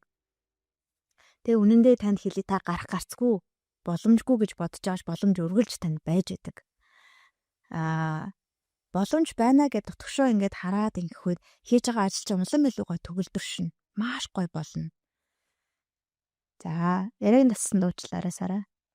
Болормог хөвчөө ярьж байгаа тэр 10 секундын амьсгал бол айгүй боломжийн л юм байна. Би зүгээр сая бодож байгаад одоо ажил хийдэг ч юм уу эсвэл ингээд ийш тийшээ Монголд ч одоо аюух төвчрэл эсвэл энэ тэнд очил зогсдог штеп. Тэгэл тийм үедээ магадгүй те 0-д орохдоо эсвэл ингээд нэг аяг цай хийхдээ те яг ингээд сая 10 секунд те амьдралд 10 секунд болтгүй л бэв гэжтэй те. Тэгэхээр яг тэрийг ингээд хийгээд үзэхэд бол айгүй боломж гоё юм шиг санагдлаа. Би бас яг хамгийн анхны миний эхэлжсэн бясалгал бол зүгээр л амьсгал байсан. Тий. Тэгээд машина барай явж байхдаа машиныхаа өрүүлийг ингээ мэдрэх эсвэл дуртай дуугаа тавиад бүжиглээд өөрийнхөө дуу хоолой гаргаад чанга орилоо цолгож байсан хамаагүй чанга орилоо дуулаа тий. Ер нь бол яг humming breath гэдэг ийм аваа гаргаад дуу аялаад амьсгалж байгаа амьсгал бол хүний мэдрэлийн тогтолцоод үнэхээр юм болд юм байна гэдэг сүүлийн судалгаа нотолсон байгаа даа. Тэгэхээр дуу аялангаа ажиллаа хийх, дуу сонсонгоо дуу аялангаа ажиллаа хийх эсвэл аваа гаргангаа амьсгалах тий. Амьсгалаа авлаа гаргахтаа тий. Манай одоо хөөми уртын дуу эднэр чинь ер нь бол энэ вагус мэдрэл тийм ээ, вегл мэдрэл судлыг идэвхжүүлэх энэ хэр их вагус мэдрэлийн судал нь хэр их өөхөн давхарган сайн байна, булчин сайн байна. Тэр хэмжээгээрээ өөрийгөө амрааж, таатгаруулах, зогсолтыг анхаарлаа төвлөрүүлэх чадамжтай болж идэг. Парасимпатик амарч нөхөн төлжих системийн идэвхжих боломж нь вагус мэдрэлийн судлын тэр булчингийн чадамжаас хамаардаг учраас та аваа гаргаад, дуу гаргаад одоо юу гэдгийг те хөдөлж байх үедээ магадгүй ийм жижигхэн тогшилтуудыг ингээд хийж байх үедээ та амрах чадамжаа дээшлүүлж байгаа. Тэгээд эрэнгүүд аяндаа угаасаа өөрийгөө анзаараа тайлбарладаг болоод ирнэ. Тэгээд самадаг сэтгэл зүйн аргуудаар өөрийнхөө мэдрэлийн тогтолцоог амь хамгаалах зөнгөр яана гэсэн энэ байдлаасаа гаргаад таатгаруулад өгөнгүүт чинь өөрөө чинь жинхэнэ ухамсар гэгээн өвчин илүү тодроод сэтгэлийгээ очрыг олоод ирэнгүүт зууралцсан энэ байгаа юм чи хөөх ийм юм байсан мэн гэд өөрөөсөө холдуулаад жинхэнэ дүрээ танаад эхлэнгүүт гүн бясалгал хийх, тийм ээ, оршихуун бясалгал хийх илүү амархан болно. Тэрнээс наана бол маш хэцүү байхаа гэж хэлмээр байна. Яа. За сая бол нэлээд гоё хүмүүст маань үр өгөөжтэй байхаар шууд амьдрал дээр хэрэгжүүлж болохоор тактикуудыг те арга аргачлалуудыг бас та хоёр маань хуваалцлаа гэж бодож байна. Тэгээд магадгүй та саяны ярианаас өөрийгөө бас burnout болоод байгаа шинж тэмдгүүдэд таньж байгаа байх. За магадгүй burnout орох тийм нөхцөл байдалд байгаа бол тэрнээс бас хэрхэн өөрийгөө одоо сэргийлж болох маш амархан мөртлөө одоо арга техникүүдийг суралцсан байх гэж бодож байна. За тэгээд би яг нэг зүйл буруу ойлгодог байснаа сая бас болормоо коуч ярианаас олж харлаа. Одоо burnout дүртэхгүй байна, гутраад байна, хэцүү байна гэхээр л нэг ажлаа багасгах ёстой л гэдэг нэг л аргатай л байсан. Гэтэл яг нөгөө харах өнцгөө өөрчлөөд, арга техникүүдээ өөрчлөөд, дотоод руугаа ингээд бас өнгийгөөд нөгөө зохион байгуулалт гэдэг юмаа эргэж нэг харах нь их чухал юм байна гэдгийг ойлгож авлаа. Тэгээд та хоёрынхоо ярианаас ер нь burnout гэл ажил одоо халшрах хам шинж гэж бид нар орчуулад байгаа. Яг англиар бол нөгөө шатаж дуусах ч юм уу те шууд орчуулвал тийм утгатай байна шүү. Тэг яагаад тэгээд нэрлсэн юм болоо гэж та хоёрын яриаг бодоод сонсоод дотоод гэрэл мэрэлгээ ярьж исэн чинь нөгөө лаачи ингээл гоё асж байгаа л асаж дуусгаараа гэрэл унтарчдээ штэ. Тэрэн шиг магадгүй бид нар яг ингээл нэх гоё эхлээл амар гоё гэрэл нь насаал дотоод осоо явж байгаа л жоохон ачаал мачаал саяны нөхцөл байдлуудаас өнгөсөө унтарсаар хагаад бөхсөөр хагаад тэр дотоод бидний мөн чанар яг тэр лаа шиг ингээд нөгөө унтарчхаараа burnout болчиход байна гэж бид нар яриад байгаа юм болоо гэж бодлоо. Тийм өстой үнэхээр сайхан тайлбар байна тийм штэ. Тэгээд дотогшоо анхаарлаа хандвал ухамсараа сэрээ гэхлээр чи нөгөө нэг гэрлээ сэрээ. Үнэхээр хүн гэрлэл байдаг тийм ээ. Тэгэхээр гэрлээ сэрээ. Тийм байна. За тэгээд саяны ярианаас бас яалтчгүй нөгөө энэ над дээр бас гараад байгаа манай сараа дээр ер нь гуруулаа энэ соматик аргачлалаар өөрчлөлтийг мэдрээд явж байгаа хүмүүс байгаа ш. Тэр нэг юм завгүй үедээ энэ нэг энгийн юм шиг мөртлөө юм хөл маань яг газарт ингээд гიშгэж байгаагаа ч мэдэрдгүй юм билээ. Миний хувьд бол бүр трийгээ би нэг сүүлийн 3 сарын хугацаанд соматик аргачлалын талаар болормоо коучтойгоо ажиллаж эхлээд мэддэг болчихоо ш. Ингээд сууж байхдаа бүр сууж байгаач мэдэрдэггүй байснаа ингээд ажиглаад яваад байгаа байхгүй. Хүүе ямар сони юм бэ гэж. Одоо юм л бол нэг юм гүнзгий амьсгаа аваад тэр нь яг нэг юм их тунх гоё мэдрэмжтэй одоо. Тэгэхээр саяны яриан дээр сэтгэл зүй талаасаа дахиад би махад чи ингээд бас нөгөө амьсгал чангардаг, төгждөг те нэг юм бие дээр шинж тэмдгүүд бас илрээд байгаа харагдаад байна шүү дээ. Тэгээ магадгүй burnout өөрөө биднийг одоо янз бүрийн тэр нөгөө өвчний шинж тэмдэг рүү бас хөтөлдөг үү. За ер нь энийг сүүлийн асуулт болгох чи тийм ээ. Одоо ингээд юу гэдгийг даралт өксөх буурахч гэдэг ч юм уу те. Тиймэрхүү нөхцөл байдал руу бидний зарим нэг өвчин энэ burnout-аас болж шалтгаалдаг уу? Хэрвээ тийм болвол яг ямар өвчнүүд энэ burnout-тай холбоотой байж болох вэ? Тэгээд энийг бид нар яг энэ соматик аргачлалаар ч юм уу одоо таны явуулдаг сургалт хөтөлбөрүүдээр ингэж нөгөө ангаах боломжтой байдаг уу? За тийштэй ерөөсөө бие сэтгэл чинь шатаад эхлэхлээр чинь буюу ажлаас хашрах хам шинжэндээ шинж илрээд ирэхлээр чинь бие сэтгэл оюун сүнсний хямрал явагдчихж байгаа байхгүй тий бүх зүйл унтраад тэр үед чинь эдс чинь хэвийн төлөөр ажиллахгүй мэдрэлийн тогтолцоо чинь нөгөө амарч бие нөхөн төлжүүлж яадаг хоолоо зөв боловсруулж яадаг анцгалыг чинь зөв хуваарлаж өгж яадаг нөхөн сэргийж яадаг юм явагдахгүй учраас энергийн дутагдалд ороод энергийн дутагдалд ороод хямраад цэвэрлэх юмаа цэвэрлэж чадахгүй шахах юмаа шахаж чадахгүй байдалд ороод тэгээд өвчлөх төрлөвлөгөө орцож байгаа. Тэгээ ер нь амьдралаас хашраад ажлаас хашраад тэгээд сайн хүн байхын төлөө бүх хүн сайн байх хүн байхын төлөө хамгийн мөнгөн шилтгэн байхын төлөө бүхий чадлаараа зүтгэсэн хүмүүс эхлээд өвдчихдөг штэ. Дандаа л энийг л дандаа гоё явж яадаг хүмүүс мөн үү. Тэгэхээр тэр чинь дандаа л өөртөө үгүй гэж хэлж исэн анхаарлаа бусдын төлөө бүх юмаа золиосорж ясны шинж тэмдэг болчиход байгаа. Тэгээд ирэхээр хор давдар янз бүрийн өвчнүүдийн эхлэн тавигдаж болно. Гэхдээ би энийг за тэгж байгаа шүү гэж би ойлгохыг хүсэхгүй байна. Үргэлж тань сонголт байдаг. За эхлээд яг уу ийм онцлогдоогүй тийм сонин мэдрэлийн тогтолцоотой холбоотой онцлогдоогүй өвчний онцлог илэрч болно. Ялангуяа эмэгтэйчүүд энэ хаалчрах хам шинжинд их хүртэмтгий байдаг. Эмэгтэйчүүдийн дунд түгээмэл байдаг илэрдэг өвчин бол аутоиммун дархлааны системийн доголдолтой холбоотой. Дархлааны систем нь өөрийнхөө эд эрхтэн бие цус руу халдлах хийж яадаг тийм ээ. Тэр тэрэндээ холбоотой өжиг өвчлөлүүд илэрх нь байдаг. Аллерги илэрнэ. За тэгээд бие дээр элдв янзын тий аллерги гарч ирэх нь байна. Амьсгалч нь үргэлж юм богино. Ингээл дандаа бусдын гэд эсвэл ингээ явцсан байхгүй. Тэгэхээр амьсгал юусоо хэвийн байдлаа хэмнэлээ, байгалийн хэмнэлээ алдсан байгаа учраас уушигны багтаамж бага болцсон байгаа. Энд бочууруултай байгаа. Тэгээд амаараа амьсгалаад хамрын янз бүрийн харшил машил бүх ингээд сайн усны харшлууд чинь бий болчихж байгаа. Тэгээд астам бий болж гин. За тэгээд толгойд нөгөө янгинд толгойд ингээд tinnitus гэх тийм ээ. Толгойд дуу ингээд дуурайд байдаг тийм өвчин, толгойн өвдөлт, эрүүний чангарал, бочингийн чангарал. За тэгээд элдв үе мөчөөр өвдөх чи ерөөсөө бие чинь уян хатан биш, байнгын юм чангаралтай газар руу асар хатуу гიშгэж явсны амрах суух завгүй гიშгэж явсны шин шиндэг бас байдаг. За тэгээд ингээ хуйн бол ингээ сайхан хөөрөөд ингээ бүр том болцсон байж байдаг тийм ээ. Тэгээ зүрх чинь ерөөсөө мэдрэлийн тогтолцооны үйл ажиллагаа ингээд алдагдаад ирэнгүүт чинь зүрхний хэмнэл, амьсганы хэмнэл хамгийн түрүүнд алдагдана. Тэгэхээр даралт чинь ундаг эсвэл даралт чинь нэгсдэг. Тийм байдалтай олон цус чинь өтгөрн цус чинь шингэн биш байгаадаа нийлэг.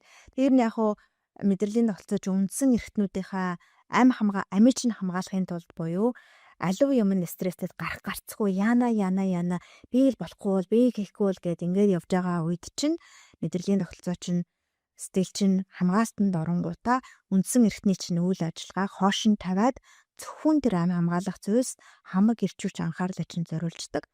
Тэгэхээр цус чинь үндсэн эрхтнүүд рүүгээ хэвийн шахагдахгүй амьсгал чинь гүн амьсгалж тэр эдэсээ тэтгэж чадахгүй байдалд орно. Тийм ээ. Гэхдээ энэ бүх өвчлөлүүд зүгээр л та удаан хугацаанд стресстэж амь хамгаалах зүүн сэтгэлийн хамгаалтаараа амьдарсан байна. Одоо жоохон уужраад амьсгалаа аваад гаргаад өөрлөгөө анхаарлаа хандуулад итгэжээ гэсэн урилга. Тэгэхээр алив энэ шинж тэмдгийг дотоод сэтгэлээсээ мэдрэлийн тогтолцоо энэ биеэсээ ингээд эрэлхийлээд сайхан эдгээгдэг эхлүүлвэл барууны эмнэлгийн арга зүй эмч гэсэндээ илүү их гоё наалтцтай тустай болж орж ирнэ. За тэгээ уламжлалт арга зүй бас хослуулвал их зүгээр байдаг тийм ээ. Тэгэхээр зөвхөн ганцхан тохирсон зүйл байхгүй олон янзын арга барилуудыг үнэхээр хямарсан байгаад бол олон зүйлийн арга ухаанаар өөртөө тус болоорой. Гэхдээ таны ухамсар бүхнийг эдгэн. Consciousness creates тийм ээ. Ухамсарал зөвхөн бүтээдэг. Үндэ ухамсар чинь сэрээгүй цагт та хуучнаа л давтаж яваа. Ухамсар өөрийнхөө эдгэх нөгөө өөрийн энерги ген оршихуй чинь таныг эдгэх бүрэн чадамжтай. Учир нь квант оршихуйд квант оршихуй гэрлийн талбар гэж байгаа. Гэрлийн талбарын тусгал нь бид нар энэ материалын ертөнцид байгаа. Тэгэхээр гэрлийн талбараас дээш квант оршихуйд энергийн яг адилхан хувилбар энергийн одоо ариун геометрийн дүрстэйгээр таны энергийн бүрэн бүтэн байдал чинь байж байдаг. Тэрэнд анхаарлаа хандуулж бүрэн бүтэн байдал руугаа хайрыг илгээж өөрийнхөө энэ материалын ертөнцийн дэх физик биеийг сүнсийг тийм ээ өөрийн энэ сэтгэлийг сэргийх хангаах боломж өргөлж байгаа шүү гэж хэлмээр байна. Ер нь энэ халшрах тэгээд энэ шатах burnout гэд энэ бол ингээд аюу тренд сэдв штэ тий. Тэгэд энэ сэдв бол үргэлж тренд хിവэрэл байх хүн төрөлхтөн одоо бид нар улам л илүү хөгжилтэй, улам л илүү хөгжил дэвшил бүтээмжийн төлөө ингээд явдаг штэ. Гэтэ яг ингээд энэ цаг үеийг ингээд харахаар бид нар эсэргээрээ бас тий яг эрүүл тий миний сайн сайхан байдал гэдэг зүйл рүү бас ингээд хандаж эхэлж байгаа болохоор энэ яриануудыг хөндөж шиг байна.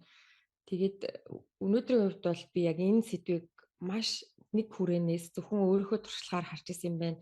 Энд чинь эргээд ингээд зүгээр нэг юм амиа аргацах зүйл те зүгээр нэг тэр нэг одоо энэ нэг халшрах гэдэг зүйлээс гаргалгааны төвшөнд ингэж харж исэн байна.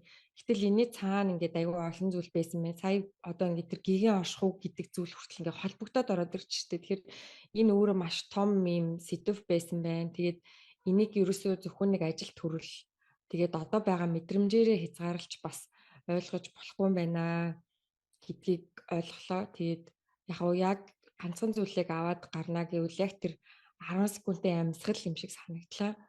Яг үнэхээр 10 секундын амьсгалыг би өгч чадахгүй гэж үү те. Ингээд дээрээ суухад сайхан байгаа ч магадгүй дахиад маргааш өглөө нэг зүйл болно те. Би тэрийг урьдчилж тааж мэдэхгүй. Гэхдээ би тэр үед яг энэ 10 секундын амьсгалыг авчих юмсан те. Энийг мартахгүй байх юмсан гэж бодлоо. Тэгээд баярлаа. За энэ хүнд хэцүү нөхцөл байдлаас гарахын тулд ганцхан гадны одоо гадны нөхцөл байдлыг өөрчлөхөд их битгий анхаараарай гэж хэлмээр байна. Мэдээж тэр чухал. Гэхдээ нэмэлтээр маш чухал зүйл бол анхаарлыг дотгошин өөрлөгөө хандуулах, өөрийгөө услах юм аа. Өөртөө хайртай байгаад, хангалттай хайртай байгаад өөрийгөө сонгоорой. Өөрийгөө сонгож байгаа цагт та үргэлж услагдж байдаг. Өөрийгөө сонгоно гэдэг зөвхөн хувцс хонор авч өгөөл нүүр умаа бодох бишээ. Өөрийгөө сонгоно гэдэг бол яг дотоод мөн чанартайгаа уулзаад тэр гэгэн дүрээ цэвэр ухамсараа эргэн санах юм шүү. Энэ цагт танд амлыг одоо менежер чинь танд боломжгүй гэж хэлж байгаа ч гэсэн та энэ цагт илүү бүтээмжтэй байна. Нэг л нэг үр дүн дээр хичээл гацаад байдаг. Нэг л юмдаа гацаад байдаг бол та үнэхээр квант том өсрэлтүүдийг хийж чаддаг болно. Илүү зоригтой болно. Илүү их энергиэр бүтээдэг болно. Аливаа юмыг очиж физик биеэр очиж биеэ чирж очиж авдаг биш. Аливаа юм өөртөө ч нэрж уулздаг. Тэр симфони найруулагч болно гэж би хэлмээр байна. Хэдийгээр тэгэхээр бүтээмж гэдэг бол зүгээр суухын нэр биш ба. Цагаа авчиад ингээд суух биш юм а. Бүтээмж гэдэг бол үнэндээ бүтээхийн нэр. Тэгэхээр бүтээхийн тулд танд бүтээгч энерги хэрэгтэй. Анхаарлаа өөртөө хангалттай хайртай байгаад өдрөө алган өөрлөгөө анхаарлаа хандуулж байгаа цагт таны бүтээгч энерги тэр цэвэр ухамсараас чинь ундарч гарч ирж байгаа бүтээгч энерги үргэлж таны амьдралыг өөдөн татах болно гэж хэлье. Тэгээд сонсон маш их баярлалаа. Энэ бол маш гоё боломж юм байна гэж бодлоо. Яг Сараагийнхаа жишээнээс ч тэр болмоо коучийнхөө жишээг сонсоход ч гэсэндээ тэ эхэнд ярьж хахад яг нэг юм жинхэнэ тэр нэг өөртөөгөө уулзах тэр боломж бол яг энэ burnout байж болох юм байна. Яг нэг өөрчлөлт хийгээд өөр өнцгөөс яг тэр дотоод мөн чанараас сэргээх тэр цаг үе магадгүй тэр одоо хорвоо дэлхийгээс өгж байгаа сануулга дохио өөрөө burnout байж болох юм шиг санагдлаа. Тэгээд та бүхэн маань подкастаа сонсоод энд хүртэл сонссонд баярлалаа. Тэгээд миний нэг хүсэх зүйл байгаа. Тэгээ ихэнх подкастныхаа доор байгаа комментуудыг харахаар баярлалаа, талархлаа л гэдэг үгс маш их байгаа хгүй юу? Тэрэнд нь бол бас талархаж байгаа. Гэхдээ яг энэ подкастнаас маань юуг та өөртөө наагаад авбаа? Яг энэ подкастыг сонсож дуусчаад яг юуг хэрэгжүүлэе гэж бодсон бэ гэдгээ бас коммент хэсэгт нэг сайхан дүгнээд хуалцаарай гэж бас уриалмаар байна. Тэгээд дараагийн подкастаараа бас яг ямар сэдвийн хүрээнд ямар асуудлыг тойруулж ярмаар байна. Тэрийг бас бичвэл илүү үнцэнтэй байх болно шүү гэдэг урилгыг бас өгмөр байна. За тэгээд бид хэдийн подкастын онцлог бол те дондогмаа подкастын маань онцлог бол нэг сэдвийг барьж аваад хитэн талаас нь ингээд сайхан мүлжих байгаа. Ерөнхий мэддэг юм шиг байхаас илүүтэйгээр яг burnout гэж одоо яг ийм зүйлийг хэлдэм байх, шинж тэмдэг нь ийм юм байна. Ингэж гарч болох юм байна гэдэг тэр бүх талаас нь хөндөж ярилцгааж хичээлээ. Тэгээд энэ хүртэл хамт байсан та бүхэндээ маш их баярлалаа. Таалагдсан бол subscribe дараад share хийгээрэй гэж бас хүсэж байна. За тэгээд баяртай. Баяртай, маш их баярлалаа.